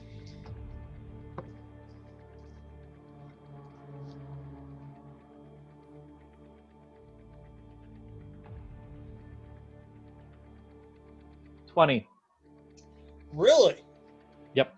You I got an only 8 and a about 5. Damn good. All right, so 20 points of damage to the back of this creature. I want to save my other point for later. I'm not going to do it now. Okay, so I've used one legendary. Okay, all right. So nope, it's going to take that. I would say you would hear the creature scream in pain, and you see its mouth expel and open up, but there's no sound that comes from around that. At that point, let's go ahead and end that. It's going to be number 4. It's going to be Valdera's turn. Okay, Valdera is going to do a charging assault on this creature. She has 10 foot of distance that she can run, and as she brings her blade up, she drags a trail through the ground, parting the snow, and as she hits, she does an armor-breaking attack that is infused with the power of Earth. Okay? Just for the hell of it, Ron, roll me a 1d20 plus 4 and tell me what you get. 19. Good. Okay. Low rolls on that, and she starts to get in touch with her darker side. So just in case you're wondering what you're doing there, buddy. Okay. So she runs up straight. Yeah, I was. Okay. And hits it. And let's roll for the final attack. It's a charge attack, so she only gets 1 at the end of it as a bonus action. But if it hits, it hurts. That's a natural 19 on the first one. Let's see what she gets on the second one. A 2. We'll stick with the 19. For her, that's a critical hit. And now we get to roll some damage. That's awesome. Okay. So what this attack does is it attacks armor. It has it has almost the effect of the shatter spell involved in it, which is an earth kind of thing that she does. Instead of sonically, it's from earth. And she can break things with this move that she's just done. Let's hope it does well. Will it kill? That won't kill. 11. We add this to it right here. Come here, dice. Fuck yeah. Yeah, we can do that. Okay. Okay. Oh shit, that was doubled. I put it away. Okay, 27 minus 20. Oh my god, that's a huge hit, guys. Okay. She charges in for double damage on the dice from rolling a 19, which is a critical for her. She has critical threat.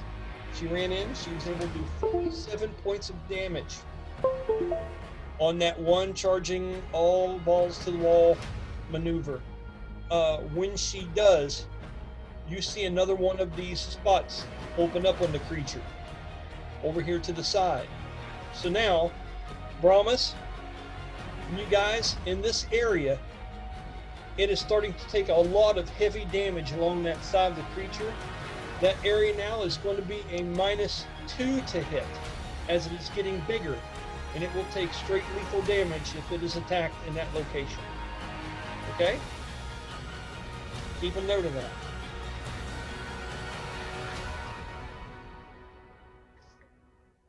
And the creature is starting to look weary.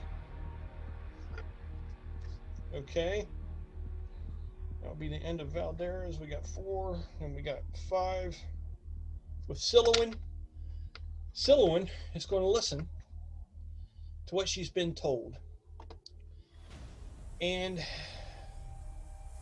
as she... I got to roll something real quick for her to make sure she's able to do it, because she put that thing down inside of it pretty deep. Oh, hell yeah, that'll work. Okay. With a large yank, she pulls the lance out from the top of the head of the creature. Ron, roll me a 1d8, please. 1. Okay. It does 1 point of damage as it's being withdrawn from the creature because the full blade of it was sunk into the head from the lance. That's something that lancers get. They get withdrawal damage if they choose to do it. So it took 1 more. It's the little things that matter, Ron. It's the little things. And with that, she rolled a strength check being able to do it. She is going to bound from the creature, and she is going to be off screen, guys. But I want you to envision that as this cliff over here kind of projects, okay, it also wraps around back here in the back of the image. So she is going to be up on that other side of the cliff over here, okay? She's going to jump half her movement, which is going to be 20 foot, over to the side and landing on a cliff that is out of our eyesight, but you guys will know where she is, okay? I'll put her about right back here. Okay. And we will call that Sylowen's turn. Well, no, she just pulled that out and used her movement. I'm going to cast Healing Word on myself with her. She was a bard for 3 levels. Well, yeah, better. Okay. D4 plus. And what is that? 1d4 plus her modifier, Ron? Is that how Healing Word works? Healing Word, I believe so. I just cast it. You think I have it still open?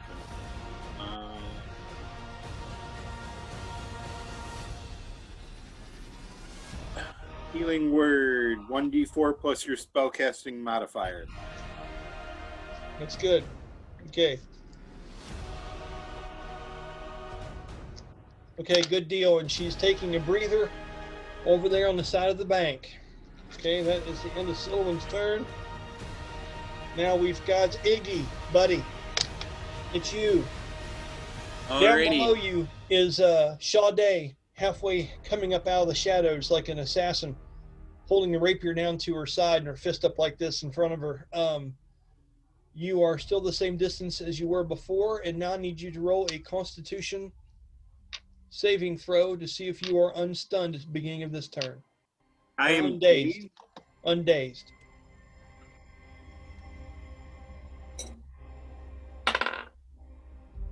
I rolled an 18. You are not dazed. You can act normally on this turn. All right. I am going to cast Sacred Flame on the worm. Okay. And are you targeting a certain location, or are you just... Yep. I'm going to target that area that's opened up. Okay, well, I'll tell you what, actually, Ron. Mm-hmm. They are standing in front of that area because they're down there hacking and slacking at melee range, that height above it.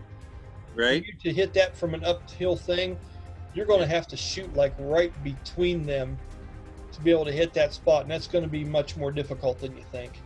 Yeah, that's true. I'll just shoot it straight at its head. Okay. And are you doing anything special with this, or are you just going with it straight shit? Well, with my, I've got empowered spell and potent spell casting, so I get some bonuses. So we got to do a dex saving throw first. Okay. What's the DC, sir?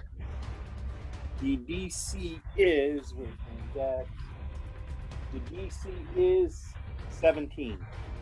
Okay.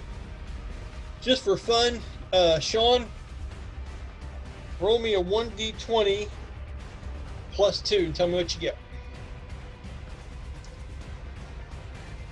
11. Failed. It'll take full damage, Ron. Alrighty.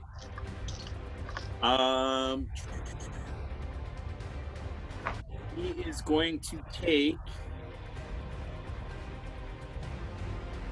2d8 plus. Oh, wait.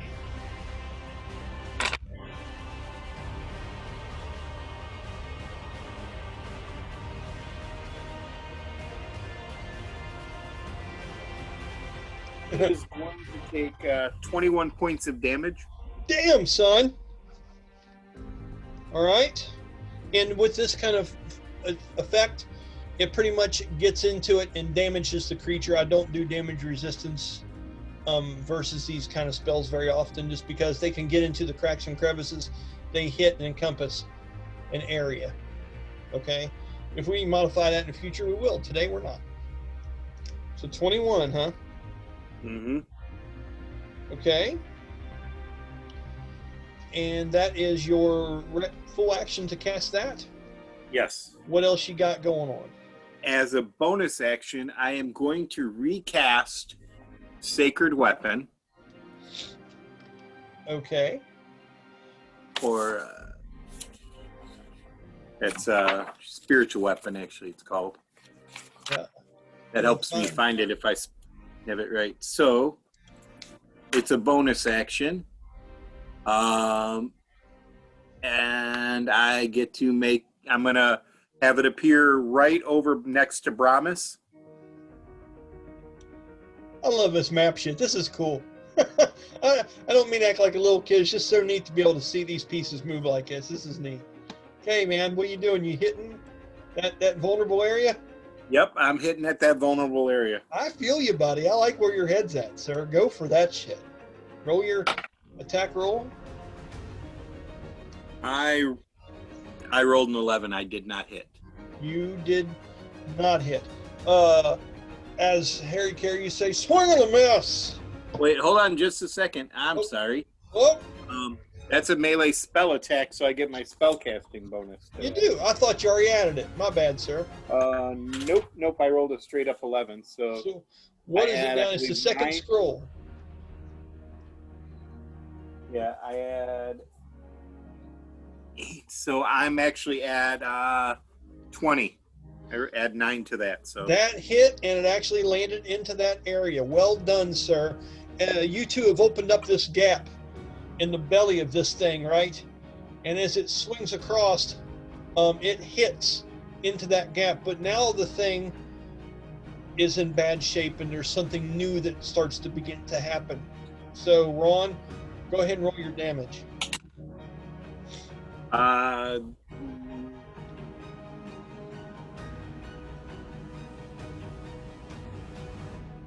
Plus my spell casting ability modifier, 7 points of damage. Okay. This thing now looks hurt. Okay, like not in good shape. And when you've done this, a burst of cold energy seems to shoot from the inside of this thing. Is almost like, Ignatious has mentioned, just a minute, my daughter's dancing around like a fool. Yes? Oh. Hey, we're in the middle of fighting a frostworm. It is imperative that I get through this alive. Would you exit the room? Thank you very much. I'll let you know how it goes. Okay. All right. Shut the door. Thank you. All right. So, Brahmus, roll me a charisma saving throw.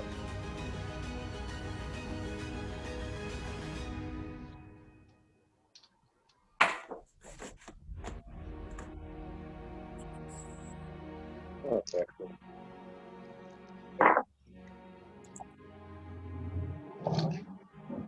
That's a natural 20. You want to run because you've been worried about this thing exploding. And although you don't think this thing is defeated, it is starting to show signs of its cold energy escaping its body, and you go to just say like, I'm out. And you almost turn to run when you see this gout come out of it, but you're able to hold your shit together because of your good charisma roll, and you hold your ground. You and Valdera, both within that area, take 11 points of cold damage. That goes straight to your innards, and that causes 2 points of lethal and 1 point of non-lethal to Merc. And it's snowing in the castle. Yes, you're right, buddy. Okay.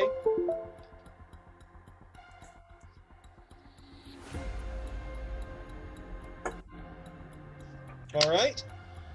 Okay, Ron, is that your turn? That is my turn. Okay. So, at the end of that, number 7 is going to be the Frostworm. As soon as that happened, Brahmus, I will give you a free action to shout something out if you wish to.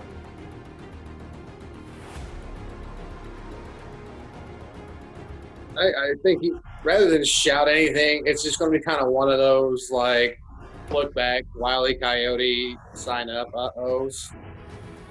Yeah. You know, that's what I like about D&D. You know, we can be in mortal peril, but as long as we have the ability to pull a Wile E. Coyote move, you know, just we're going to be okay. I even feel like mechanical body. He just inject a little flag that says "uh-oh." That's fantastic. We'll go through that scenario like we're inside of Brahmus. You had to search to find that door to pull that shit out. That's going to be fun. Okay. Probably have like some jester's heads on the door or some shit. All right. So, with that, with the uh-oh sign thrown up from Brahmus, it is going to be the Frostworm's turn. Okay. Do you guys want me to go ahead and do that now, or do you want to take a break first? I could use a bathroom break. Okay. Let's go ahead. I'm going to stop share just a minute here.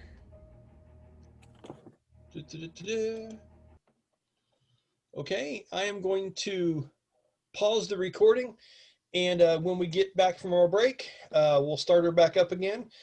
We are at the top of the creature's turn. He is awake. He is And wounded. confused. What's that? And confused. And he is confused. And that's what's cool about this creature. It does all these things naturally, like the what the hell did I do? The contingency booger, the ice blast that comes out from its body. These are things that happen naturally with the creature. So I still have options to beat the shit out of you all for a little bit. But we will check. Actually, just so I know when we return, let me see if it's confused. So what is it? What was my DC again? Well, you roll a 1d10 because you are confused. Okay. You failed it the last time. Okay. Or when I cast it on him. And I'll tell you what that result is now, okay? Okay. I rolled a 3. A 3. The creature does not move or take actions on this turn. Oh no! You bastards. You vicious bastards. All right. I mean, it already used its one legendary for this turn. It got overstunned. I mean, I've got to give it to you on that one, man. No actions on this turn. And how long does that go on? It is... Would you say 1 minute? 1 minute, yeah. So I'm going to say that one round, with all this going, 7 times 6 is 42 seconds. So I'll say by the time it gets to its next turn, it's not confused anymore. Is that fair?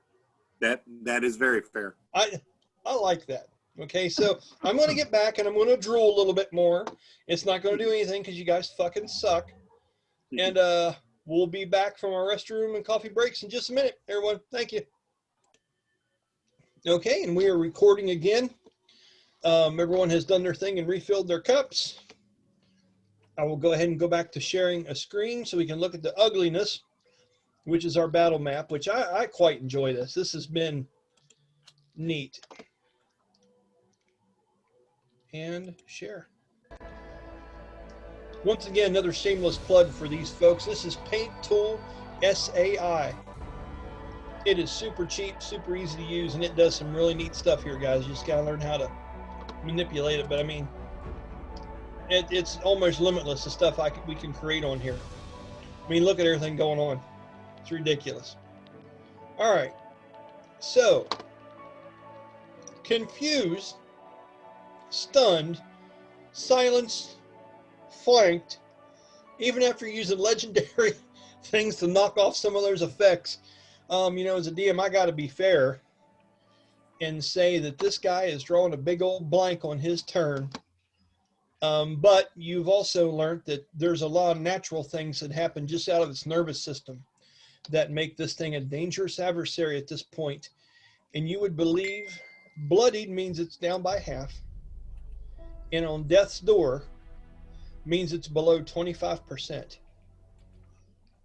And we're thinking, we're talking, it's close to that range now, as it's starting to show signs of when you're breaching it and hitting it, and that these cold vapors and this freezing, biting wind are starting to take off. Actually, you know, Brahmus, as Merc controls him, you go up there and you're hitting and doing this. When that burst of cold came out of that wound from the stomach of this thing, from Ron's axe, it frosts over your eyes and makes the stone and stuff hard to move him for a moment. And the windows that you look out of in that room when you're using him to battle frost over real quick like a windshield. And it makes it kind of hard to see with Brahmus for a minute as it starts to slowly fade away. Serious biting cold coming from this thing when it does this. Okay? But with that charisma saving throw you rolled, you fear no evil, sir. Alrighty? Okay. So after that, the top of the turn, our favorite sneak, Sha-de. Talk to us. What are you doing? Sha-de is going to stop her concentration on her silent spell. Thank God. Let me go do that real quick. Keep talking to me, buddy. I got you. And then he's going to call Isadora back to her. Okay, so as you guys can see here, the gray orb seems to steadily go away. And it's a free action for you to call Isadora back to you, correct? Yeah. Now, back to you, like, gone, or back to you on your shoulder? Like, I'm going to snap my fingers and she's going to go into a little pocket dimension. She's just going to disappear from the top. Okay. And as that happens, Isadora vanishes. Mm. Okay, that's your free action. So you're getting her out of the way for something. Yeah. And then I'm going to move next to Oma. Okay, you shadow stepping bonus, or are you just going to move? No, I'm just going to regular action to Oma. See how I'm trying to make him burn up that bonus action? Mm-hmm. Damn it, you're just too good for me. Okay. 5. 10. I'll just have, okay, 5, 10. 10 foot and you're there. All right, and I'm just going to hold my position there and just kind of encourage Oma. You got this. Okay, okay. Hey, Autumn, shut that door. Thank you. Okay. So, with that, you run back over that direction. Mm-hmm. You have got rid of the silence. You have went over down beside Oma, and I will give her a bonus of 1d4 to any ability checks or anything that she has to do in the next few moments, okay? Mm-hmm. Okay. Is that the end of your turn? Yep. Okay. And let me make sure I mark that down. I thought that sneeze was someone saying the worm's going to blow up. That's what you were... It's like, not yet. Wait, what now? Whoa. Okay. So, Isadora is gone. It's not her turn. Brahmus, buddy, you're standing up there, and the cold just came through and smacked you guys for a little bit of cold damage. This thing seems to be confused. You don't know why you haven't been taken out for lunch so far. This thing seems to be hurt. What is it that you're doing on your turn? I am.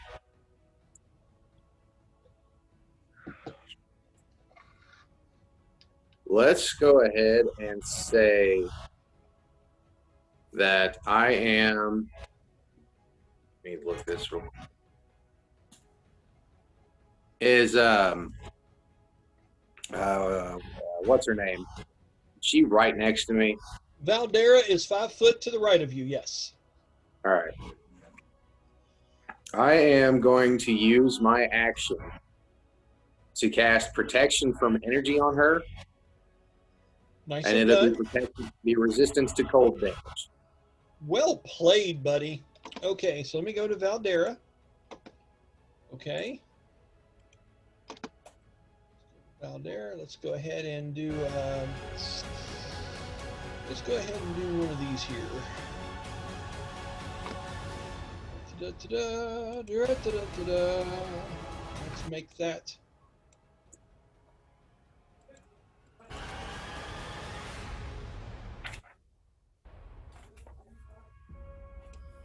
I like that. And then I will use my bonus action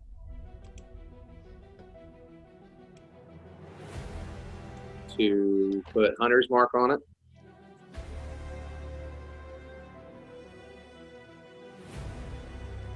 Okay. Okay, so there's that. That's the protection from that on her. Okay. And now you use your bonus action to put Hunter's Mark on the worm, correct? Yeah. Okay, this will be neat. I like doing this. Let me do this real quick. It only take me a moment. Okay, we got cross arm left. Let's go ahead and do it this way. Let's say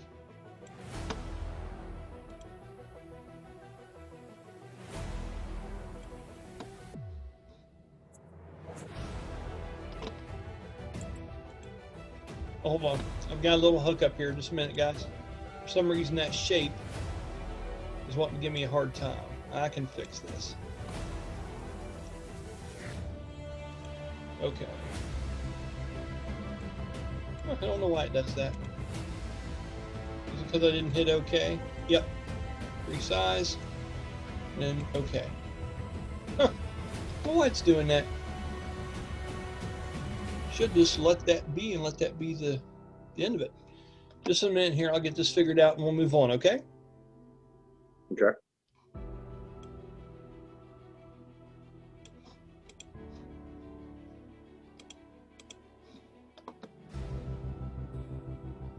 Yeah, there we go. Okay. So now it's with her. So now if I go to move Valdera, it's all together. Okay. That's pretty cool. I like it. It's like an ice globe around her. Okay. So now I can go on to the Frostworm. Correct. That's weird. It just kind of hung up on it there for a minute. And let's do this. Let's go a new layer. Frostworm left. Right here. And let's do an airbrush. Let's do that. That's fire. I want to make this a red. Do you want this to be like a red hue behind it for Hunter's Mark, or does that work with you okay? Yeah, we'll go with that. Okay. So, just a minute here. I've got that layer 2.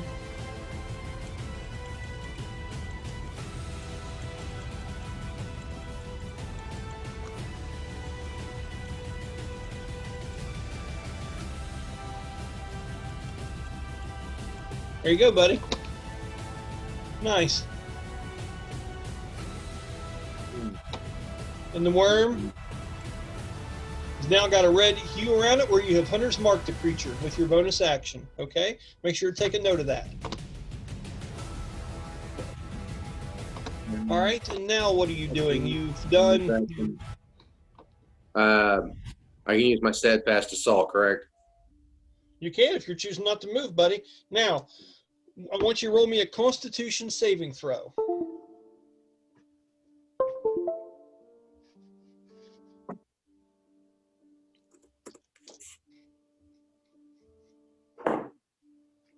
14. You suffer the first level of exhaustion from using Okay. it the last turn. If you look under the feat's details, it's good to use it, but every time you use it during a day, there's a saving throw that grows up and gets higher and higher. Mhm. Okay, it starts at 10, goes to 15, then 20. And because you're pushing yourself past your normal limits, it gives you a level of exhaustion. Okay. So, Ron, while we're doing this, could you look up in the player's handbook what the first level of exhaustion does, please? Okay. But you are able to do it again because at this turn it was a 15 was your DC. Right. You got a 14. Okay. So, with that, you will have one attack if you want to use half your movement, or you'll have 2 bonus attacks if you want to use your full movement. I will use 1. And I've got disadvantage on ability checks. Yes. Okay. So, by the way, everyone's thinking, man, Steadfast Assault is fucking broken. Listen, movement takes time, people. And in the game, they don't really utilize that very much. If you're choosing to stay flat-footed and do nothing but just attack if your turn, there are more of those opportunities you can have than had you been running around for 30 or 40 foot. Okay? That's what we're utilizing here. But it's almost like hitting a punching bag nonstop. You know what I mean? You start to expire. It starts to wind your character. And that's where this mechanic comes into play. So that's our balance. That's how we use it. Everyone agree? Yep. And it gets dangerous because level 2 exhaustion is half speed, so then you can't even use regular assault as much. You've got it. And then you see how it's balanced. Yeah. Okay. It's So, fixed its death. uh-huh. You can punch yourself to death. That's fantastic. All right, go ahead and make your 2 swings. Tell me before you swing. Great sword. Gonna swing at it. Just add it. Yeah, I'm gonna attempt to go for the soft spot again. Okay, it's -2 now because it's gotten quite a bit bigger.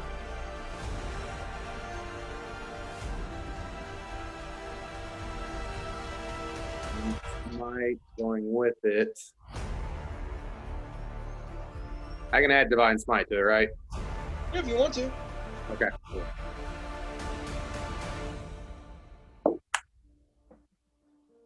That's a 17 plus 9.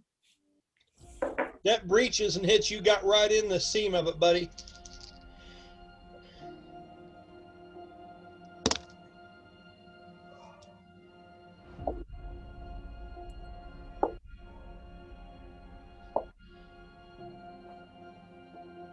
$18 slashing.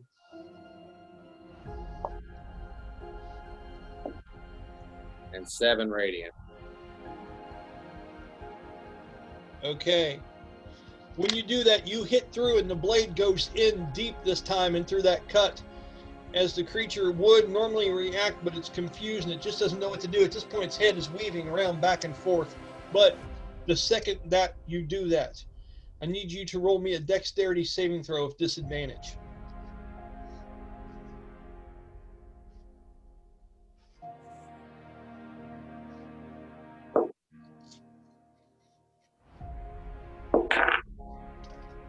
$11. Oh! Shit.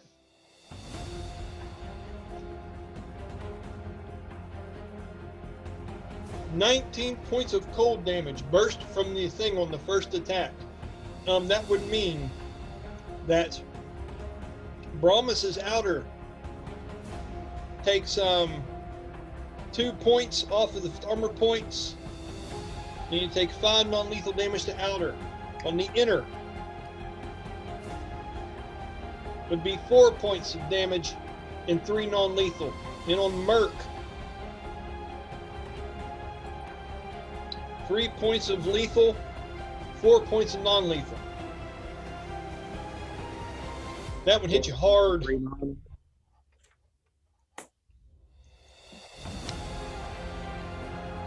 As now the glass is fogged up pretty severely. The cold blast that came out of this creature was severe, and when you make that hit, you see cold starting to form from the wound and start to creep up its belly ever so slowly, like frost climbing up glass. What are you doing?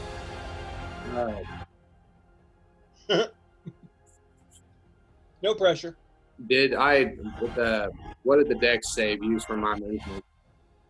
Or do we just say you can do a dex as long as you have movement?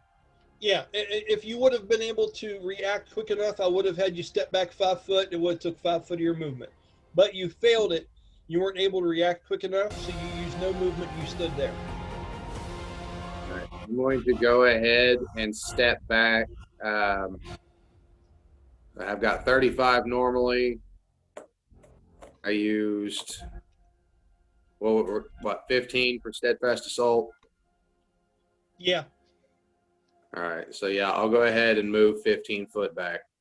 It doesn't get any reaction against you. No bonus, no attack of opportunity. How about right there? Does that work for you? Yeah, that looks good. And I can literally move you anywhere. That's the beauty of it. I just took you back, and mind you, diagonal moves count as 5 as well. Okay. Okay, so you're right there, and you're back beside this rock with this fiery shield of faith still on you that you never really took physical straight damage from this creature. It's all been other things. Okay? So, at that point, is that your turn? Yeah, that's it. Okay, Brahmus. Done. Okay, now it is going to be Oma's turn. Oma, she looks a little confused, Sean. She's not quite sure. She looks over at your character and she says, I don't know exactly what it is I should do here. It looks like it could explode at any moment. I'm not sure what to do here. I tell her, trust your instincts. I have faith in you. Okay. So as you do that,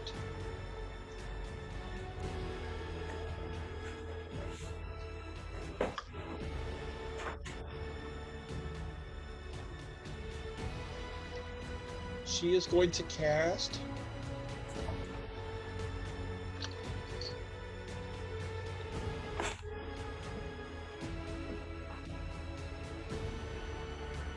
a healing spell on Brahmus. As she would walk out and come around to you,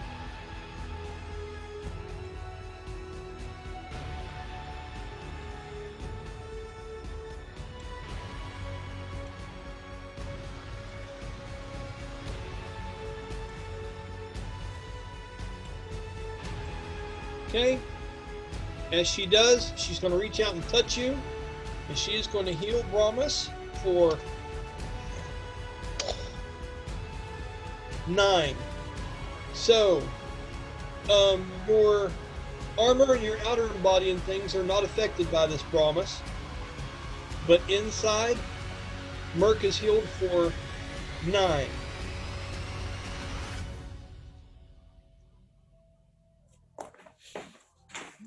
Actually, your insides would be healed at the same ratio. Your Brahmus inner. So instead of just 9 going straight back to it, it's just like damage. So for every 4 points of healing, it takes 1. So 4, 8. So it'd take 2 points of healing and 1 non-lethal healing. You understand how that mechanic works? Yeah. But his outer body stays intact. It's more of a durable thing. His inner, Brahmus's inner is more of an organic substance. Okay? And with that, that will end her turn. All right? Just for the hell of it, I didn't know if you want an interaction with her, a free word or anything. If you want to do that as she walks out from around the rock, goes up and does that, feel free to. Okay? I just shot her. I got your back. Okay. With that, that was Oma. Now it's going to be this thing's turn. Okay? With it pierced back there. Oh, did you skip me?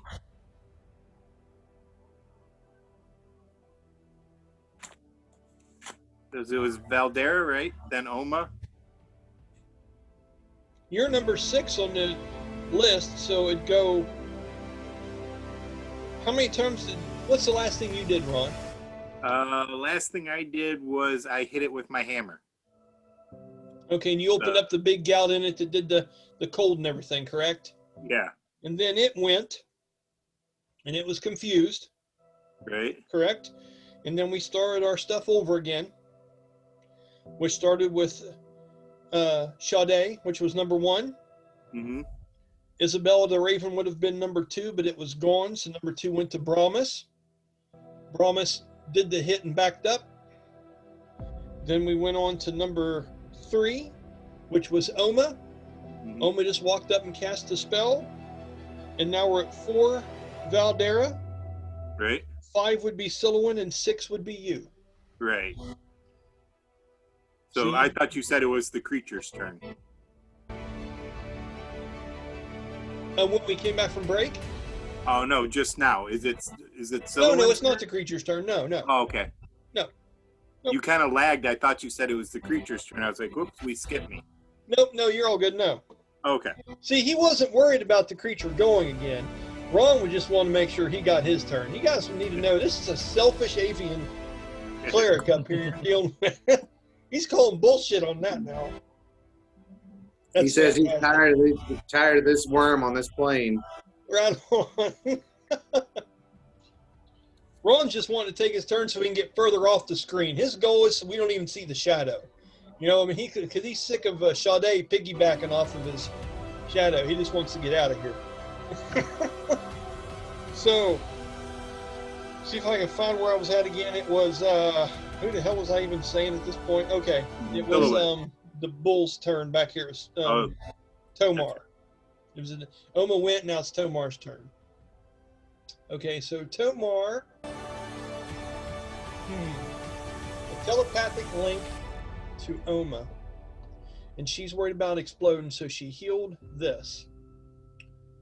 Okay, so she is going to ask the creature to use a strength check to try to start maybe dragging this worm out of the hole. Because remember, it buried its horns up underneath its scales on its last turn. And if you look at the size ratio here, because this is a large creature, it's 10 foot. This worm is 30. So I'm going to do damage to the creature with the horns already in it, as if you're twisting a knife. But I'm also going to roll a contesting strength check here to see if maybe Tomar is able to start sundering this thing over and pulling it backwards away from us, and possibly restraining it from doing attacks when it snaps out of this, like restraining it, grappling it with its horns. That sounds pretty cool, right? I mean, why not? So let's go ahead and save from the struggle, but let's do at least half damage for what its horns would do. So it's 2, 4, 9 points of damage. Okay. So as it's struggling, and you can see the worm twitching and reacting to this as it's happening back there, and you see these large blasts of cold come out of the back of the creature, and frost covers the fur on the back of Tomar. And as it does, and Tomar is starting to pull the creature backwards, Ron, I want you to roll a saving throw for me. Roll 1d20 plus a 1d4. What? Go on. 15. Okay. That's okay. Oh shit. You gotta see something crazy happen. This will be neat and theatrical. Okay, as the creature is starting to drag the worm backwards, it starts to move backwards and shit like that, you see, this is going to be neat. I think I can do this too. Yeah, this is going to be cool. Tomar, after that frost covers it and all that energy starts coming out of the back of the worm, up through the big, large horn holes that he's put into the back of it. That frost starts to cover Tomar, and you see him become frozen solid in place from behind this creature. And it looks like this.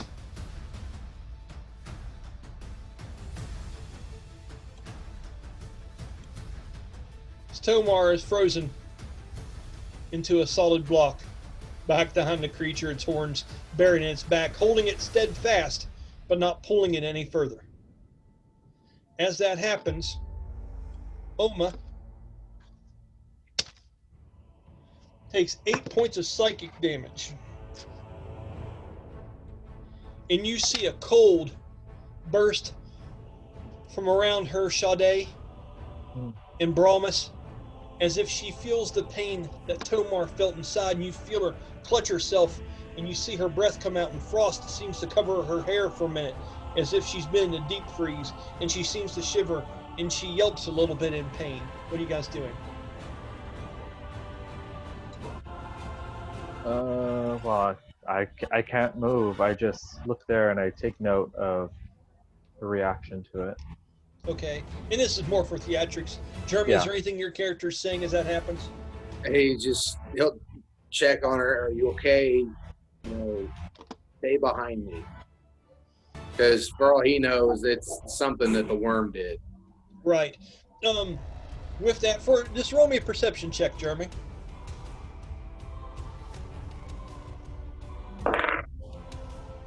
3. Yeah, you think it could be something you did. You're not quite sure what happened, but she looks up at you, shivering like that, without able to get words out, holding the furs around her, just kind of shaking her head nervously like this. Alex? With a 3 on perception, he's thinking that might be Oma. Right. That's funny. Still kind of fogged up there. Aura around me and wondering how the hell that worked. Yeah, right. Did Brahmus just fart a cold burst or something? What happened? What button did I push? Okay, so with that will be the end of that turn, and now it is going to be Valdera. Hey, Valdera now has this protection from this cold. You are keeping concentration on that, correct, Jeremy? Yeah. Okay. I have an ability. Let me see here. Something. But I did not get it. Valdera. This is the wrong person to have going right now, guys. Because if anyone was reckless like a teenage driver, it's my Valdera character. What would you do, you brutal son of a gun? What would you do?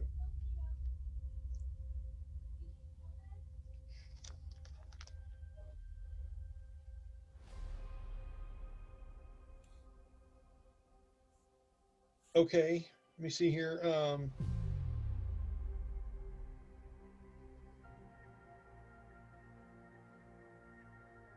Okay, Valdera is going to use her bonus action, and she is going to invoke Battle Cry, which has its own version of it here. It's different than what the D&D version of it is. 30-foot radius of the hurl are granted the following benefits from okay.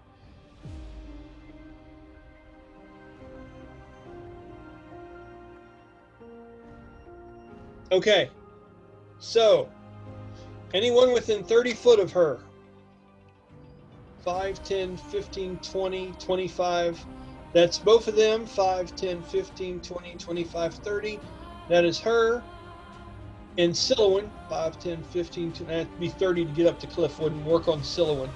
Sylowen is the one that we're going to go to next time. You get, at the beginning of all your all's next turns, you get 7 temporary hit points.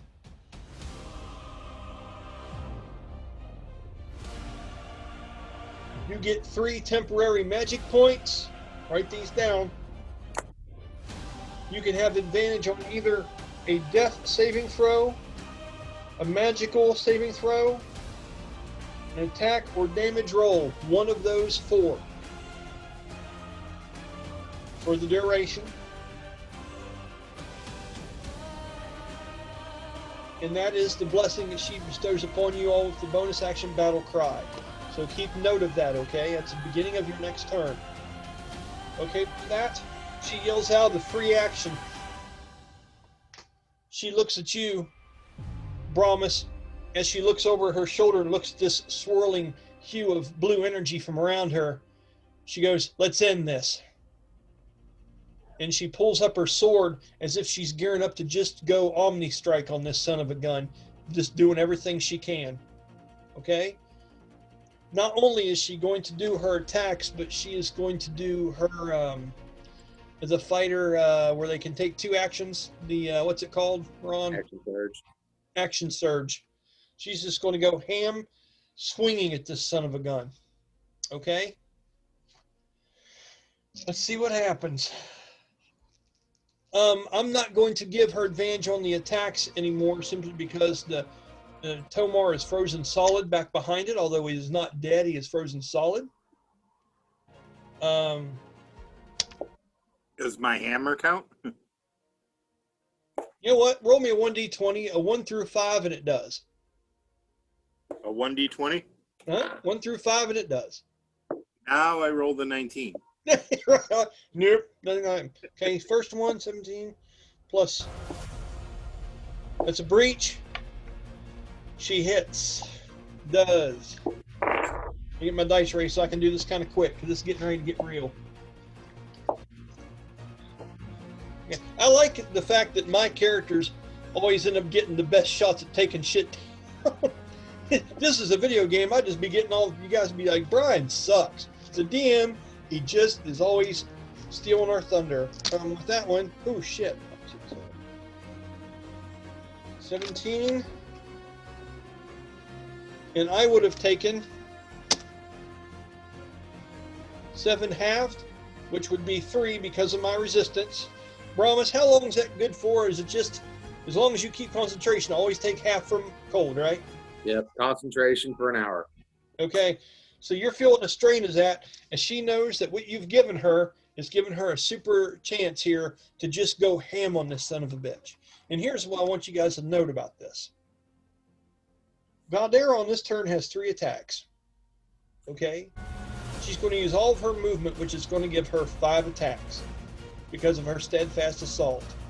And then she's using action surge to go again on a creature that is confused. And she's going to beat the shit out of this thing because all these cold blasts that are coming out of it and stuff, she's got resistance against now because of Brahmus. I mean, what can you say? You know what I'm saying? Hits.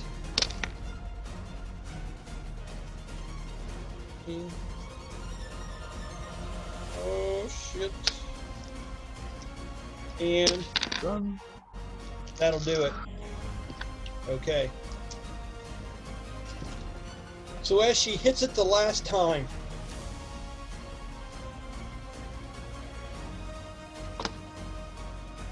all the scales on the creature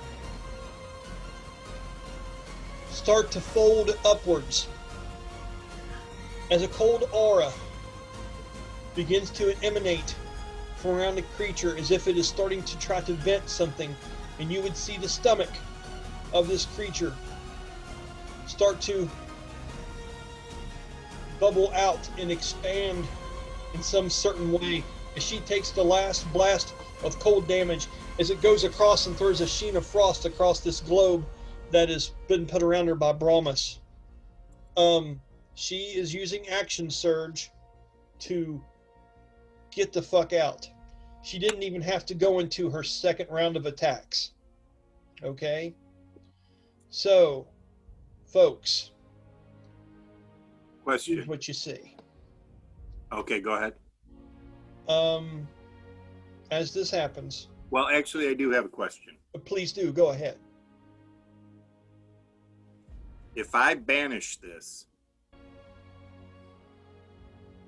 when the banishment ends, does the corpse come back? Well, if there is a corpse, It would. All right.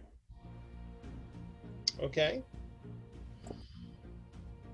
Okay. I wasn't sure if like pieces of corpse would show back up or not. They would, but Okay. it'd be corpse though. Yeah. So, with that wisdom check that you rolled initially, Ron, Yeah. and I have to tell you this away from everybody else. You know, don't act like everyone else understands this exactly. But you know, when this thing explodes, there's nothing left of it. Okay. That's kind of what I thought. Okay. All right. So, as that hit happens, I'm going to roll something because none of you really truly know how quick this actually happens. Right.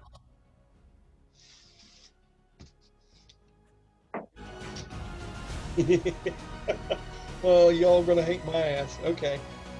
What I'm rolling right now is a DC that you all have to beat with a dexterity saving throw. Okay? If you're not able to beat this DC, this is going to go down right now for you. And if you beat it, you get 1 round of movement. If you beat it by 5, you get 2 rounds of movement. If you beat it by 10, you get 3. That's how it's going to go. And I think that's a pretty good mechanic for this. I like that. Is everyone okay with this? Yeah. It doesn't matter if you are or not. That's terrible. I gotta have fun, guys. I mean, shit. Sean just jumping through shadows. It's fucking ridiculous. So, I will try to remain expressionless here as I roll the DC in which the way I wish to fuck thee.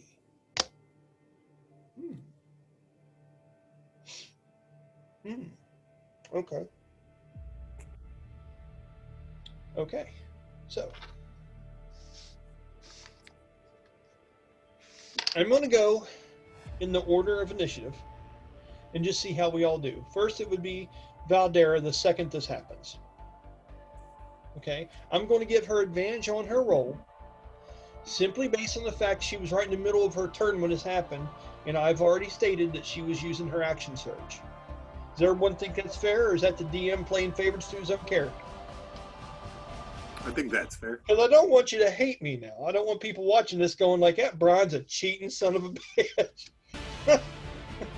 I mean, I'm all right with it because she's got the furthest to go anyways. And there you go, cup half full, Ron. I like it. Come on, baby. You can do this.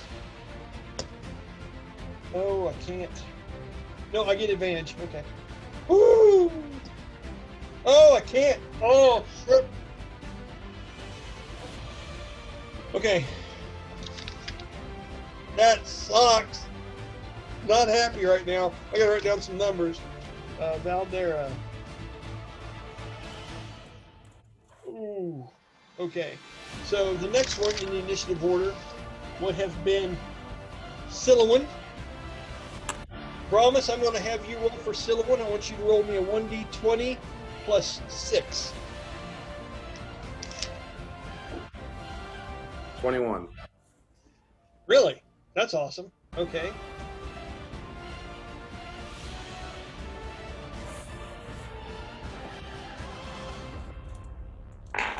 Okay.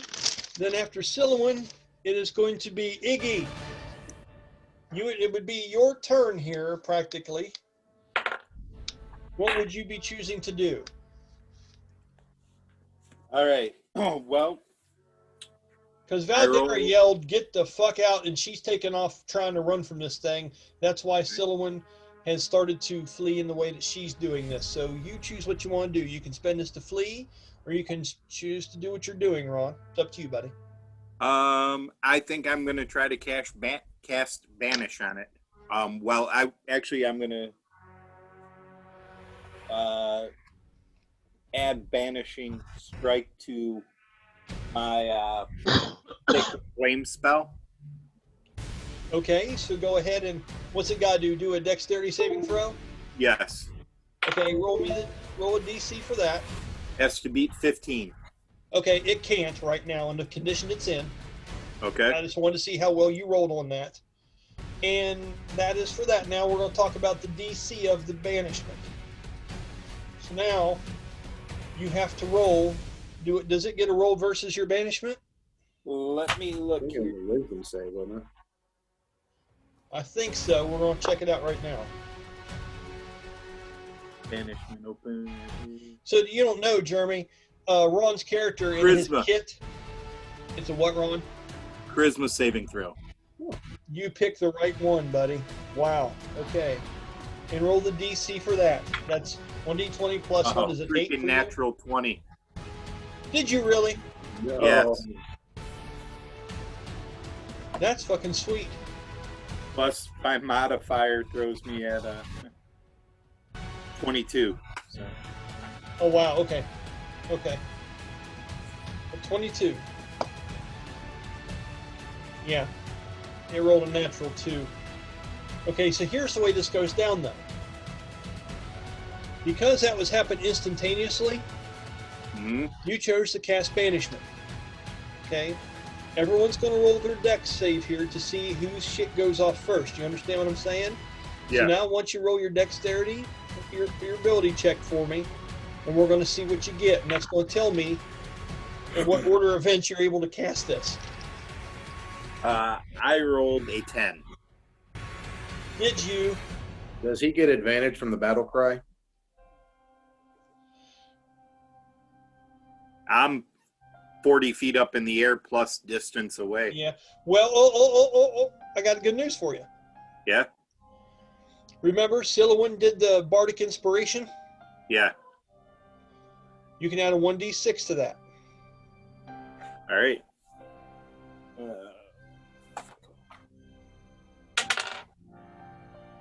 Add 4 to that. 14, huh? I don't like the way that sounded. Well, I mean, okay. The dice are what the dice are. Yeah, I know.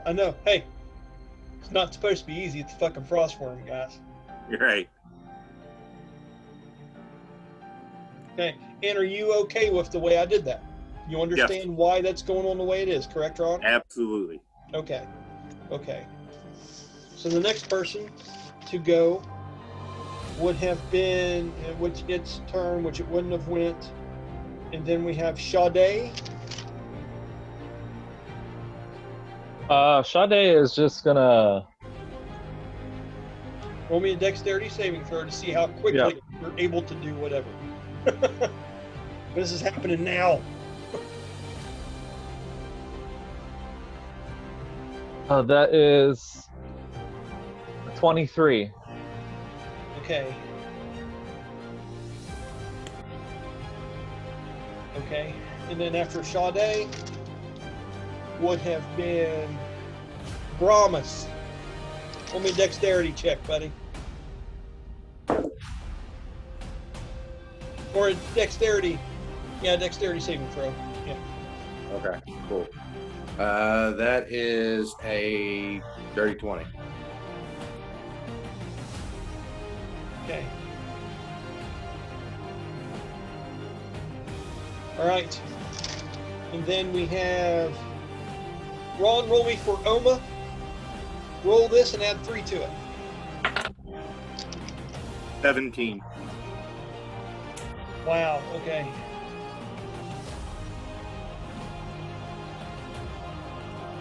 Okay.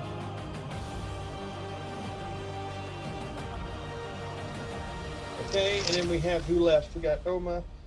We got Valdera. No, she already did her thing and then we're done. Okay, that's everybody. Oh, Oma Yeah. adds a +3 to her What's that? save. Oma adds a +3 to her save because I'm right next to her. Now, is that for spells and things like that, or is that from ability I checks? think too? I want to say that was all ability checks. Let me check again real quick. Please do.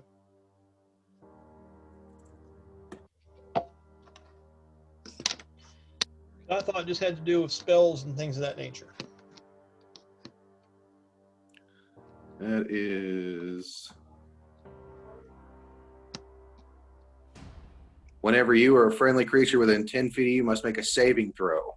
The creature gains a bonus equal to your charisma modifier minus Okay, 3. so this wasn't a saving throw. This is a dex check. Oh, okay. Yeah, this isn't against the spell. This is timing to see how far you guys are able to get away from it before it goes off. When the Gotcha. spell hits, that'll be different.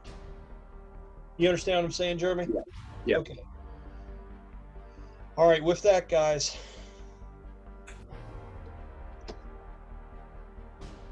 Here's the order of events. First, it's going to be Sha-de. Sha-de, you have 1 turn to react. As this thing is starting to erupt, and you know it's just a matter of fractions of a second. What is it that you're doing? She is going to. That's intense shit. She is going to. I don't know if she should just. Fraction of a Bonus second. action. She's gonna. Because I forgot I could do this because I'm also a rogue. She's gonna take her full movement as far away from it as she can. Okay. What's your movement normally? Normal is 55. Okay, you could go 110 foot away. So I can go. So it's that. I can action dash, and then I can bonus action dash. Okay, so we're going to say this. See Sha-de here? Sha-de just No, you bolts don't. off as far as yeah. She just Sha-de bolts left off as far town. as possible. There's like a toe tag that's floating to the ground where she just took off. There's tracks like Roadrunner. We referenced Wile E. Coyote earlier. We might as well reference Roadrunner now. There's me and gone. All right. So does Brahmus pull out his Acme shield? I hope so. He put up the yikes sign. Yeah, I just as I'm running away, I was like, guys, we need to get out of here. And you heard about 2 words of that. Guys, wait a minute. That was it. Okay, the next person to go. Sylowen. Sylowen hears what you're saying, and she is reluctant to leave Brahmus's side, but she sees what's going on. She is going to do a Sky Vault, which is a move that she can do, a Sky Lancer's Vault, and she is going to move back. She would be able to dash and take her full turn. So it is 40, 80. Okay. 90 foot away. That'll work. All right. Sylowen takes off. Next person to go is Brahmus. Brahmus, you're starting to see something swell. It is fractions of a second away from happening. You have but an instant to react. With 1 turn, what are you doing? How's Valdera looking? Like, is it looking like she's going to make it out of there? Or? Valdera always looks, what's the word I want to use? Confident? Not just that, but just eager to get her to hurt herself. She is very, what's the word I want to use? Self-destructive? Self-destructive, yes. She has this thing about her. There's a bravery in her, Brahmus, that not very many warriors have. And you remember some people like us on the battlefield, Merc, from back in the day.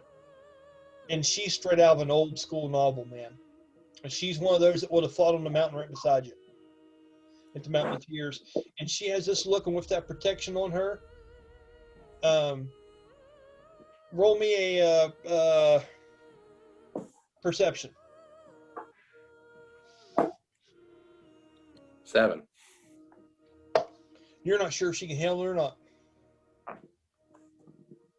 You think her arrogance maybe, she may be a little bit too arrogant to know what's really coming.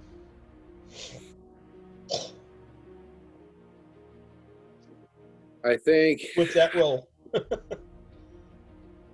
with Merc being familiar with battle and his comrades, Mm-hmm. I think he is going to opt.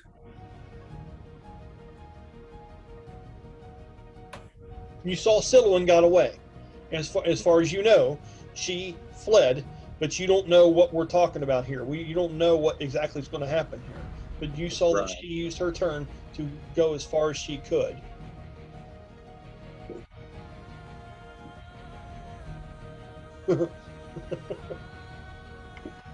Oh, guys. And a burst of, I'm not going to say sympathy per se, but Okay. in a sense of being protective. Yeah. He is going to put up his arcane fortress That's and awesome. protect Alma. Okay. So you're just sticking. That's awesome, buddy. Yeah, because you see where she was affected and she's cold. She wasn't. You don't think that she's going to be able to outrun this. This is good theatrics. Think about how this looks as far as the movie's concerned. You know, she just went through this trauma because the spirit of her brother back here, his spirit animal, was frozen solid. You see the way this has affected her, and you're looking at her and you're thinking she can't escape this. So you dig your heavy foot down to the snow, throw your left arm up, and that force field comes around. That's fucking baller, sir.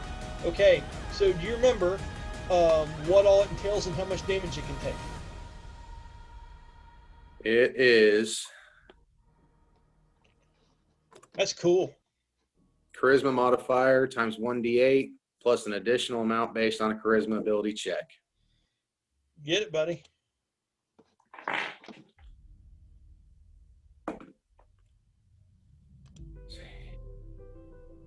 And it's 3 times 2, 6.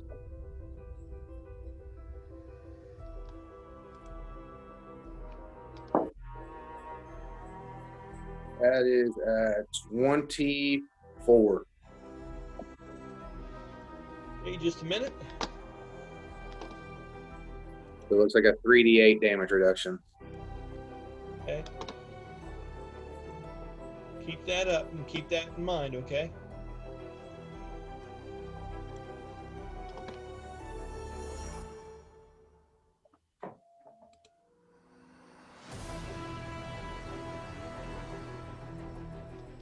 Unless any of that's affected by that battle cry for advantage. A minute.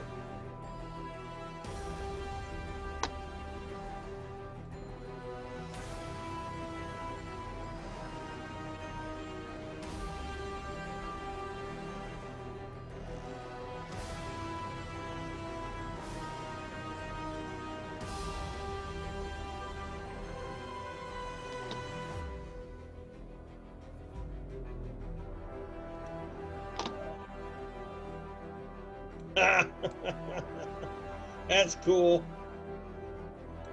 I like it, right? I can dig it. Okay. That's cool. All right. It only took me a few seconds to do that, too. So that's that force field that comes off your arm. It's taking up that 15-foot area. It goes over top of your head and holds down. It controls that whole front. So if you sustain a blast from that direction, it's going to hit this before it hits you and Oma. Okay? Okay. That's cool. Sorry. Tooting my own horn again like I do. All right. Anything else you're doing on that turn? That's it. He's digging in heels. Okay.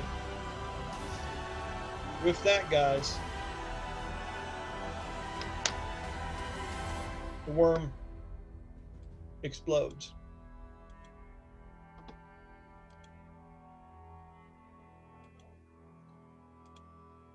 As it does, I'm going to fade it out of existence here.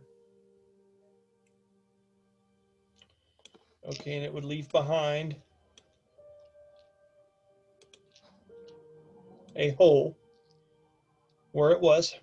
Okay?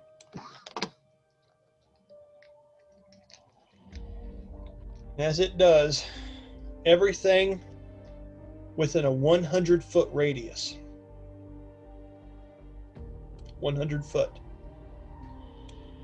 The only two people that were able to outrun it, Sylowen got to, and I did the math on it twice, she got to exactly 100 foot away, including the cliff and the things that she did. Sha-de, you cleared it by enough. definitely you got almost 25 past where you need to be out of the range of this thing. But as it does, everyone caught inside of this thing, this is the damage.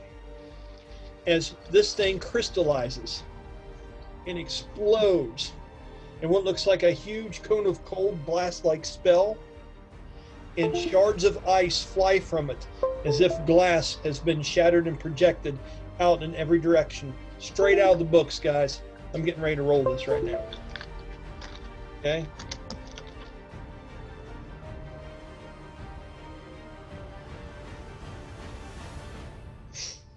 Fuck. No way. No way. Fuck. Dang, dude. Okay, hold on. Just 3 points of cold damage. It starts to snow. Ever No. so daintily. No, if I read that right, it's way worse than that.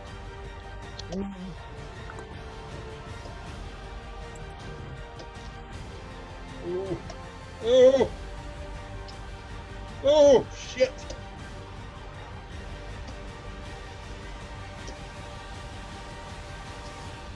Phew. Okay, hold on.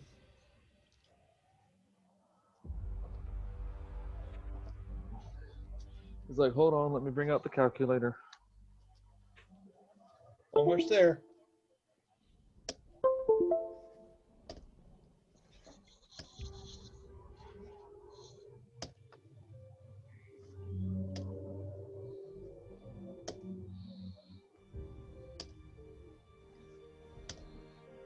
Oh my god. 5, 6, 7, 8.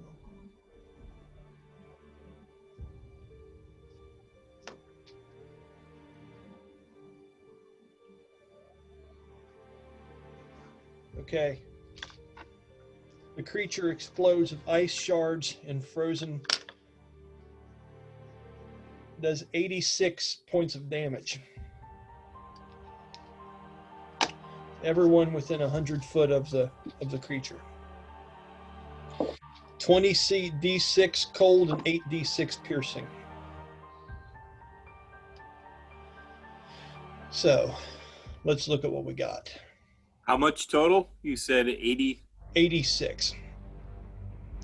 Now we all have to keep in mind that we have armor and we have things that protects us to a degree against parts of this. Okay. So here's what we got. Brahmus, how much was reduced from you because of the force field that you put up in front of you? 22 damage. 22. So you would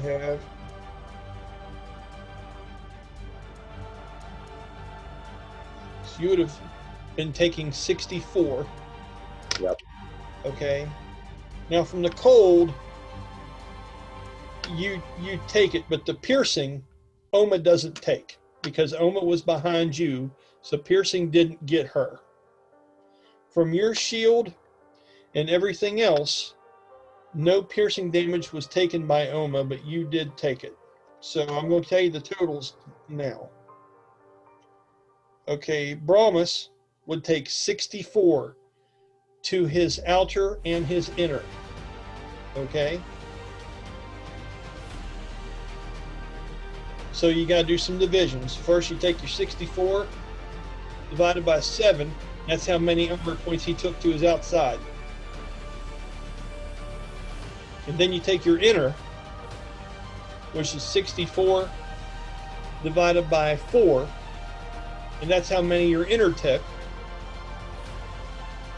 And then Merc inside of you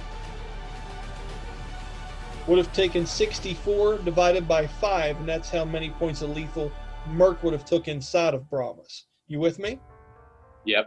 Okay. Get back with me a minute and let me know what those are. I'm going to do what Oma took. Okay, so the cold was the major part of the damage. The cold did 64. And the piercing Was 0 for piercing for her. but the piercing didn't get her at all because she was behind Brahma. She just has to deal with the cold. Okay, so the 64. Okay, with what she had on, it froze solid through that. And that would have gave her, hell, that would have only taken, that would have been ruined in 20 points of damage. It would have ruined completely everything that she had on. She would have had no more protection. Okay, so what's left after that is 44. So everything that she's wearing garment-wise was pretty much crystallized, frozen, and broken, and was useless. And she still took 54 points of damage from that blast. She is bloodied and almost on death's door from the cold that has came in and affected her in this way. But she did survive the blast, thanks to Brahmus and the force field. Oh no, hold on. Because your force field took an extra 20. She was bloodied. That was it. So she's just about 7 below half her total hit point total. Brahmus, you pretty much just damn near saved her life. Okay? That was the plan. That was the plan. Let's talk about Valdera. Valdera would have took half the damage from the cold. 64 would have been 32. Plus 22 from that, 30, 50, 54. Valdera is bloodied as well, but is still standing. Down on one knee with her sword buried in the snow in front of her. It has shoved her back 5 foot. As you can see the ruts from her in the snow in front of her. But she is able to maintain. It didn't even, it bloodied her. It hurt her badly, but she survived the blast. Ignatious. Oh, I am a puddle. Okay, so your robe, tell me again about its properties. What is its, it's made out of cloth, right? So it's a 2, right? Well, I am wearing studded leather armor. Okay, so that's 4. Mm-hmm. 4, do 1. So you're going to take the full 62, or 60, you're going to take the full 86, and tell me how many armor points your studded leather has. 19. Okay, 19. Okay, so here's the good news. Okay, Mm-hmm. it takes 4 points of damage to do 1 to your armor. All right, Say that again? it takes 4 points of normal damage to do 1 point of damage to your armor. Okay. Okay, now it takes 19 of those to completely destroy everything you have on. Okay, All right. but after 4 times that, it goes through. So after 16 points of damage would be enough. It's 4 times itself to go straight through and take the rest. So I'm going to take 16 off. 16 off of 86, 76. That'd be 70. All right. So it protected you from 16 points of this damage getting you. Okay? So what you would have had, you would have had 70 left. And 70, between piercing and everything else that it did, would be the amount of impact that you take within 100 foot of it. How many feet up were you in the air? Yeah. I believe I was 35 feet up. Okay. I'm trying to think what else, if there's anything here to do for you. What does 70 points of cold piercing damage do to you, Ron? Negative 24. Ooh. Goodness gracious. That's what I said. I'm a puddle. So Okay. negative 24, and then I fall 35 feet. Okay, so knocked and reduced that much, death saving throws start automatically, correct? And then and I think when you fall, that's failing 1 automatically. That sounds fair. Okay, so you have 2 left. as everyone's ears are ringing in slow motion, almost like like during a war movie, when people still can't sort out and pick out what they're doing. You were on the brink of snapping your fingers and being able to cast that spell. The DC to beat was a 17 to go before it exploded, Ron. Yeah. And you rolled a 14.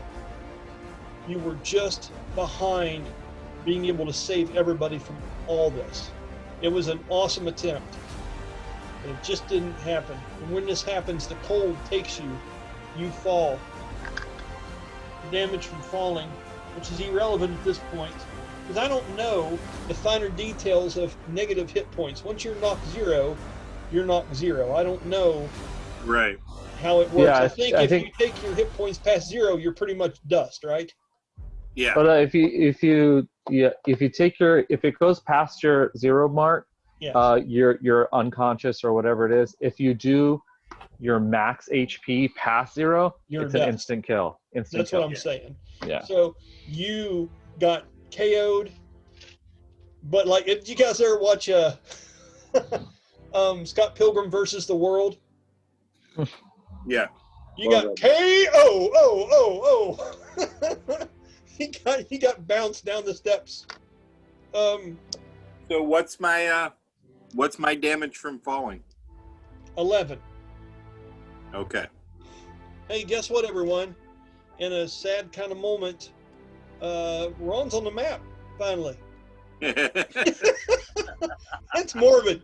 That's just fucking morbid, buddy. I'm sorry. Yeah, Iggy, I gotta bring you back down to earth, my friend. And I gotta have you meet your shadow. Check it out. Boom.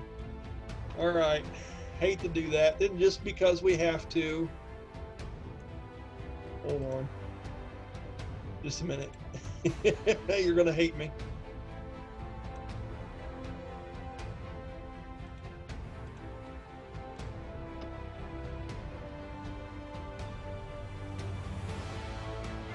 Yeah, Ron's cold. Ron got froze. All right. There you are, buddy. Yeah. So you failed your first death saving throw by hitting the ground, which gives you 2 more left. Oma, as Oma's sitting there, I can't talk to Oma because Alex isn't here. Alex, you missed a hell of a thing. Oma, you see your Baxtra disintegrate in the wake of this. And there's nothing left of it. Let me go ahead and wipe that off like this. And it is gone. Gone, gone, gone. And Tomar has went back to the spirit realm. Ron's weapon in Guardian of Faith dissipate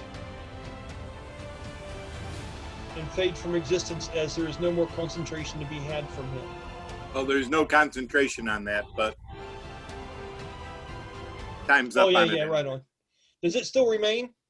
Well, I would say time's up on it anyways. Okay, okay. All right, so with that, my character Valdera is going to look around, and she's going to do a perception check at disadvantage to see if she can see what's happened around her. That's good. I rolled this 2 16s plus my bonuses. I can see that Ron has fallen. Brahmus, you would just now be coming back up to your knees from inside of this contraption. How did you end up looking once you did the math? How is Merc doing inside there? Merc took a pretty good smack. Okay. Are you bloodied? No. Okay. You're looking around and you're seeing Ignatious has fallen. That is heartbreaking to you. Ignatious was the guy that picked you up and carried your broken body, Merc, to Brahmus when you fell in the mountains of tears. And you can't help but have a reflective moment of almost seeing the role reversal here. Okay. Just a minute here. Let me do something real quick. this. All right. So, Valdera says, damn it. Can't believe this. And she takes off running over towards Ignatius's character. At that time, after seeing the explosion go off, You would be very worried, Sha-de. yeah, You could Sha-de feel is the gonna blast. hastily. Yeah, Sha-de is gonna make her hasty run back to where everything happens. Okay. As you do, the shockwave and the ice shards just seem to pepper and spray all around you as you start to run, just in desperation to that area. You see the snow pushed back, earth unturned, fresh dirt from places, large spires of ice stuck in the ground like shards, and you can't help but fear what happened to everybody else that was in that area. Yeah, looking over everybody, I'd like to make a perception check, Go ahead. and then just to see if I can locate anybody, because I don't know if they were moved or anything. Okay. Also, while this is going on, if anybody can see, that's an 18 on the perception check. Okay. Sha-de's face is completely white except for the pupils of her eyes, and her hair has gone white, and her arm, any part of her body exposed is just white. Your As true she's self. just looking over this scene of just like massive destruction, Okay. and seeing, you know. Well, let's do this in order, and I'm taking in consideration what you've done. Okay. So let's do this in order. All right. So the first thing is Valdera runs over, and she runs over to Ignatius's body, and she throws her sword down, and she's yelling at you angrily, asking why you even had to leave such a holy place, and you had to know that there was nothing but pain here, and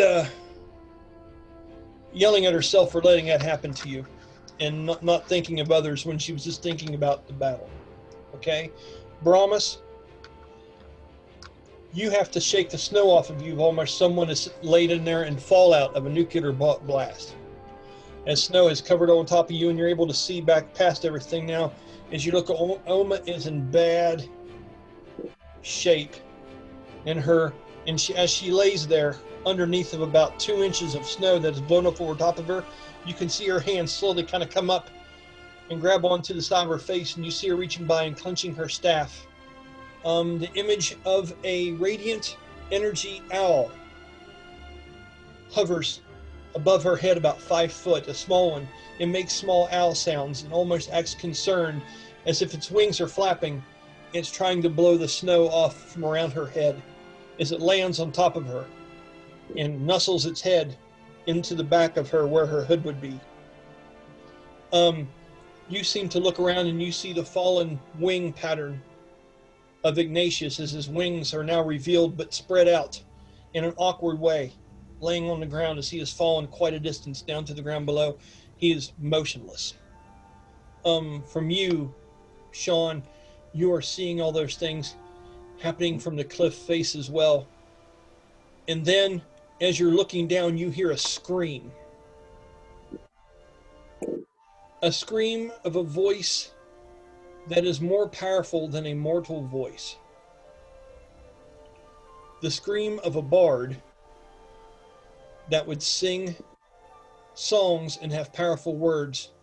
A scream coming from Sylowen as she shows back up and is on top of the cliff face, looking down onto Ignatius's body in rage at what has transpired. I will start with Brahmus. What is it that you do at this moment, sir? If you would allow it, he would stand up and he would take off that cloak that he's got on. Okay. And wrap it around Oma and pick her up and move over towards Iggy. And I'll say then you can do that. if allowed, I'd like to try to make any kind of like a medicine check to see if I could try to stabilize him. Well, you have a couple things you can do. Go ahead and roll me an intelligence check. On my turn, I'm going to lay there. Absolutely, You said an intelligence check. I did.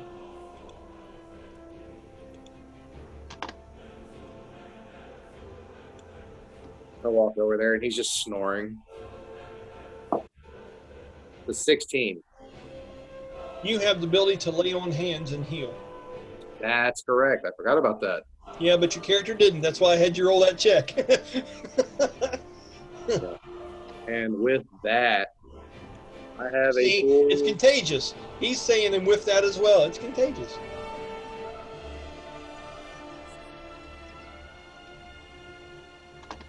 Okay, go ahead, buddy. I'm sorry. You restore a total number of hit points equal to your paladin level times 5. So Yep. I'm going to, whatever it takes to at least bring him up to 1 or 2. Okay, so we said you were negative what, Ron? With the falling damage, negative 35. I'll go ahead and expend all 45 to put him at 10. Okay. You are brought back from a place you've never been before, Ron. I want to explain to you what you saw real quick, okay? Okay. As you were up in the air, and you were thinking, I'm going to banish this thing, and I'm going to keep this from affecting everybody. You almost felt like it's the person in the horror movie where they're trying to put the keys in the ignition, but the creature's crapping up on them too quick. And in your ears, you find that you panicked a little bit when you were trying to put together this spell, and you felt the pressure of the moment. And as you were just trying to get the last symbols and say the last words, you saw the creature explode and you froze for just a second too long. And all of a sudden, it hit you and your ears rang with a high-pitched squeal and everything went white. And then you feel yourself falling.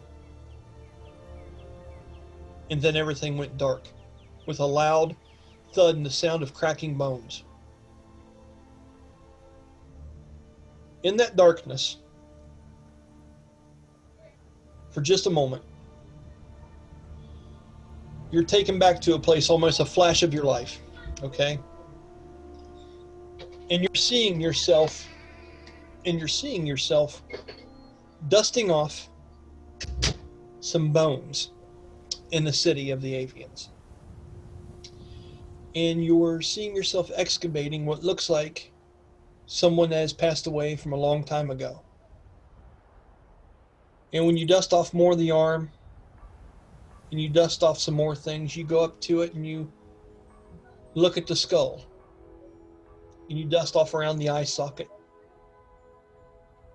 And as you brush back a little bit more, you see this circlet around the head of the creature, and you say, that looks odd.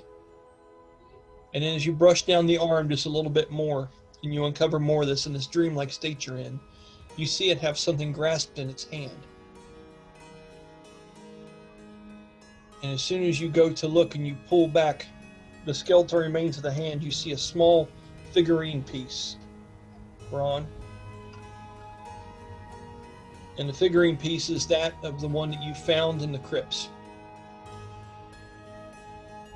In a deep panicked moment, you realize that this body that you're excavating and looking at as you would back home is your own. And as you look at that piece, the voice of Millennium comes to you and says to you in that gallant voice that used to have, it is not time for you to leave. You still have to deliver the patch to the king. Up with you now. Be done with this memory in this place. You feel life come back into your lungs, and all of a sudden you open up your eyes and you are in quite a bit of pain. And as you are looking up into the large glass-covered slots which are Brahmus's eyes as the large celestial construct stands on top of you.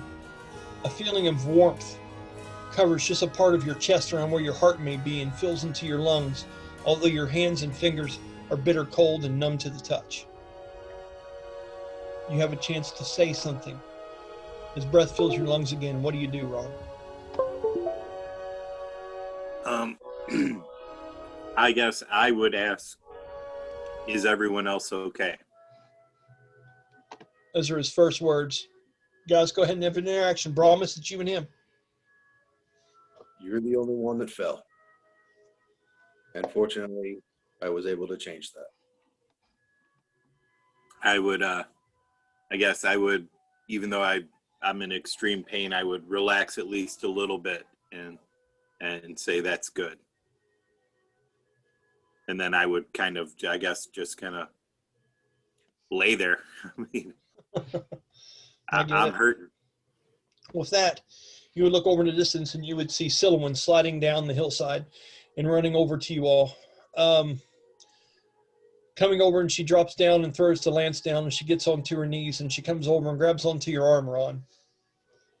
And she begins to sing a song in stuttered, broken words as you see tears streak down her face. The song, you feel that it's going to give you constitution bonuses to saving throws. And she begins to do that, and affects another person within that area because of the type of bard that she is. And Brahmus, that would also work on Oma, as Sylowen's song works on both of those instances. In the distance, you see a large airship coming into view as the shadow creeps out over top of the group. Sha-de, you look up, and it isn't the dreadnought, but it's another ship that you're familiar with. It's the Intrepid. The Intrepid is the lead airship for the city of New Gemdar. It is one of the grandest vessels, whereas the dreadnought would be the most dangerous one. This is the one that directly answers for the king and is captained by one of his most elite. At the sight of the thing, Sha-de snaps out of her kind of fugue state and reverts to her Sha-de persona. Okay. Wondering if anyone actually saw that look on your face as you look down. Oma is staring up at you as she is wrapped up trying to heal herself. You see a long distance away, she was able to lock eyes with you for just a moment and is just looking at you stoically as she is still frozen in pain, recovering from what she went through. With that, I see her and I run up to Oma and try and... Okay.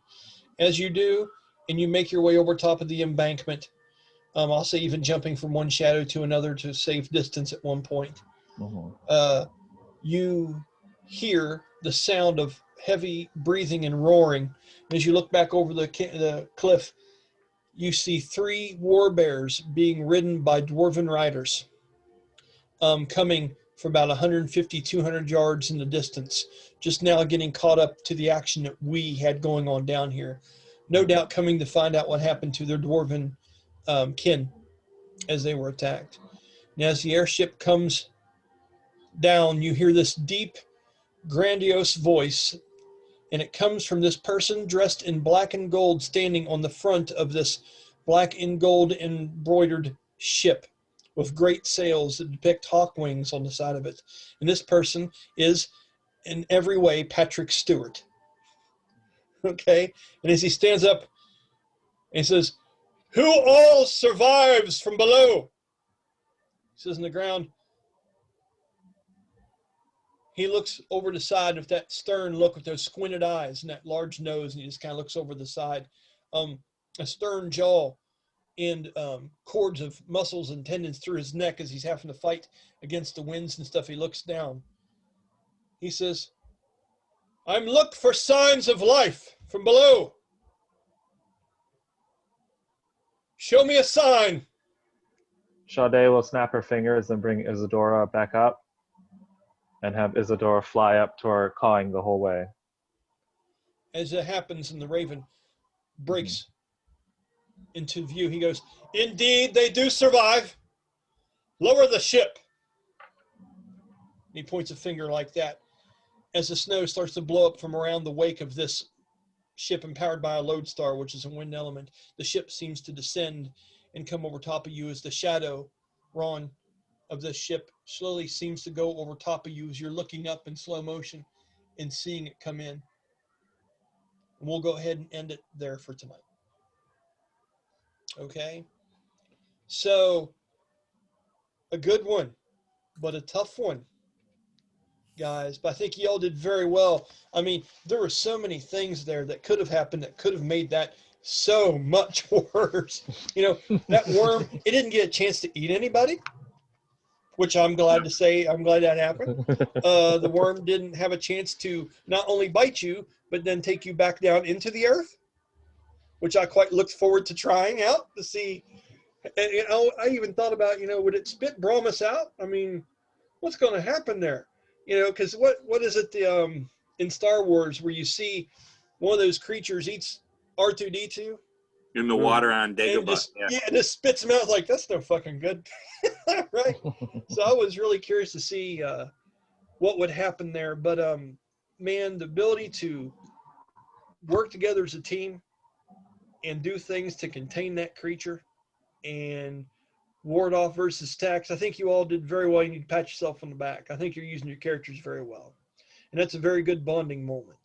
So when we play next time, which will be Wednesday if we can, and if not, like for instance, Jeremy, if you're working late or something, we can do other parts of the aftermath of this and put them together and then play again next Sunday with everybody. It's all just how the days unfold. You know what I mean? A riveting episode of Iggy recovering in bed. Yeah, buddy, man, and dude, I hope you guys were okay with that mechanic and the way I did that. Boy, you almost had it, and you would have banished it. I was so and it close. was just one bad dexterity roll just killed it. yeah. Couple So points higher on that roll, and I would have been good. yeah, I know it. So I'm going to go ahead and stop recording, and then we'll have a little bullshit session and get off here. But once again, thanks guys for putting in the time. I hope you enjoyed this. I know I did. We're going to try to get Alex back. I think we did her justice tonight. And we'll try to get someone in here playing the role of Sylowen real soon. And I think that'll be a fantastic, complete group with that. Whoever's watching, leave a comment if there's something you like. If there's something you don't like, comment that too. I appreciate the criticism. And we'll see you again for episode 16. Thank you, folks.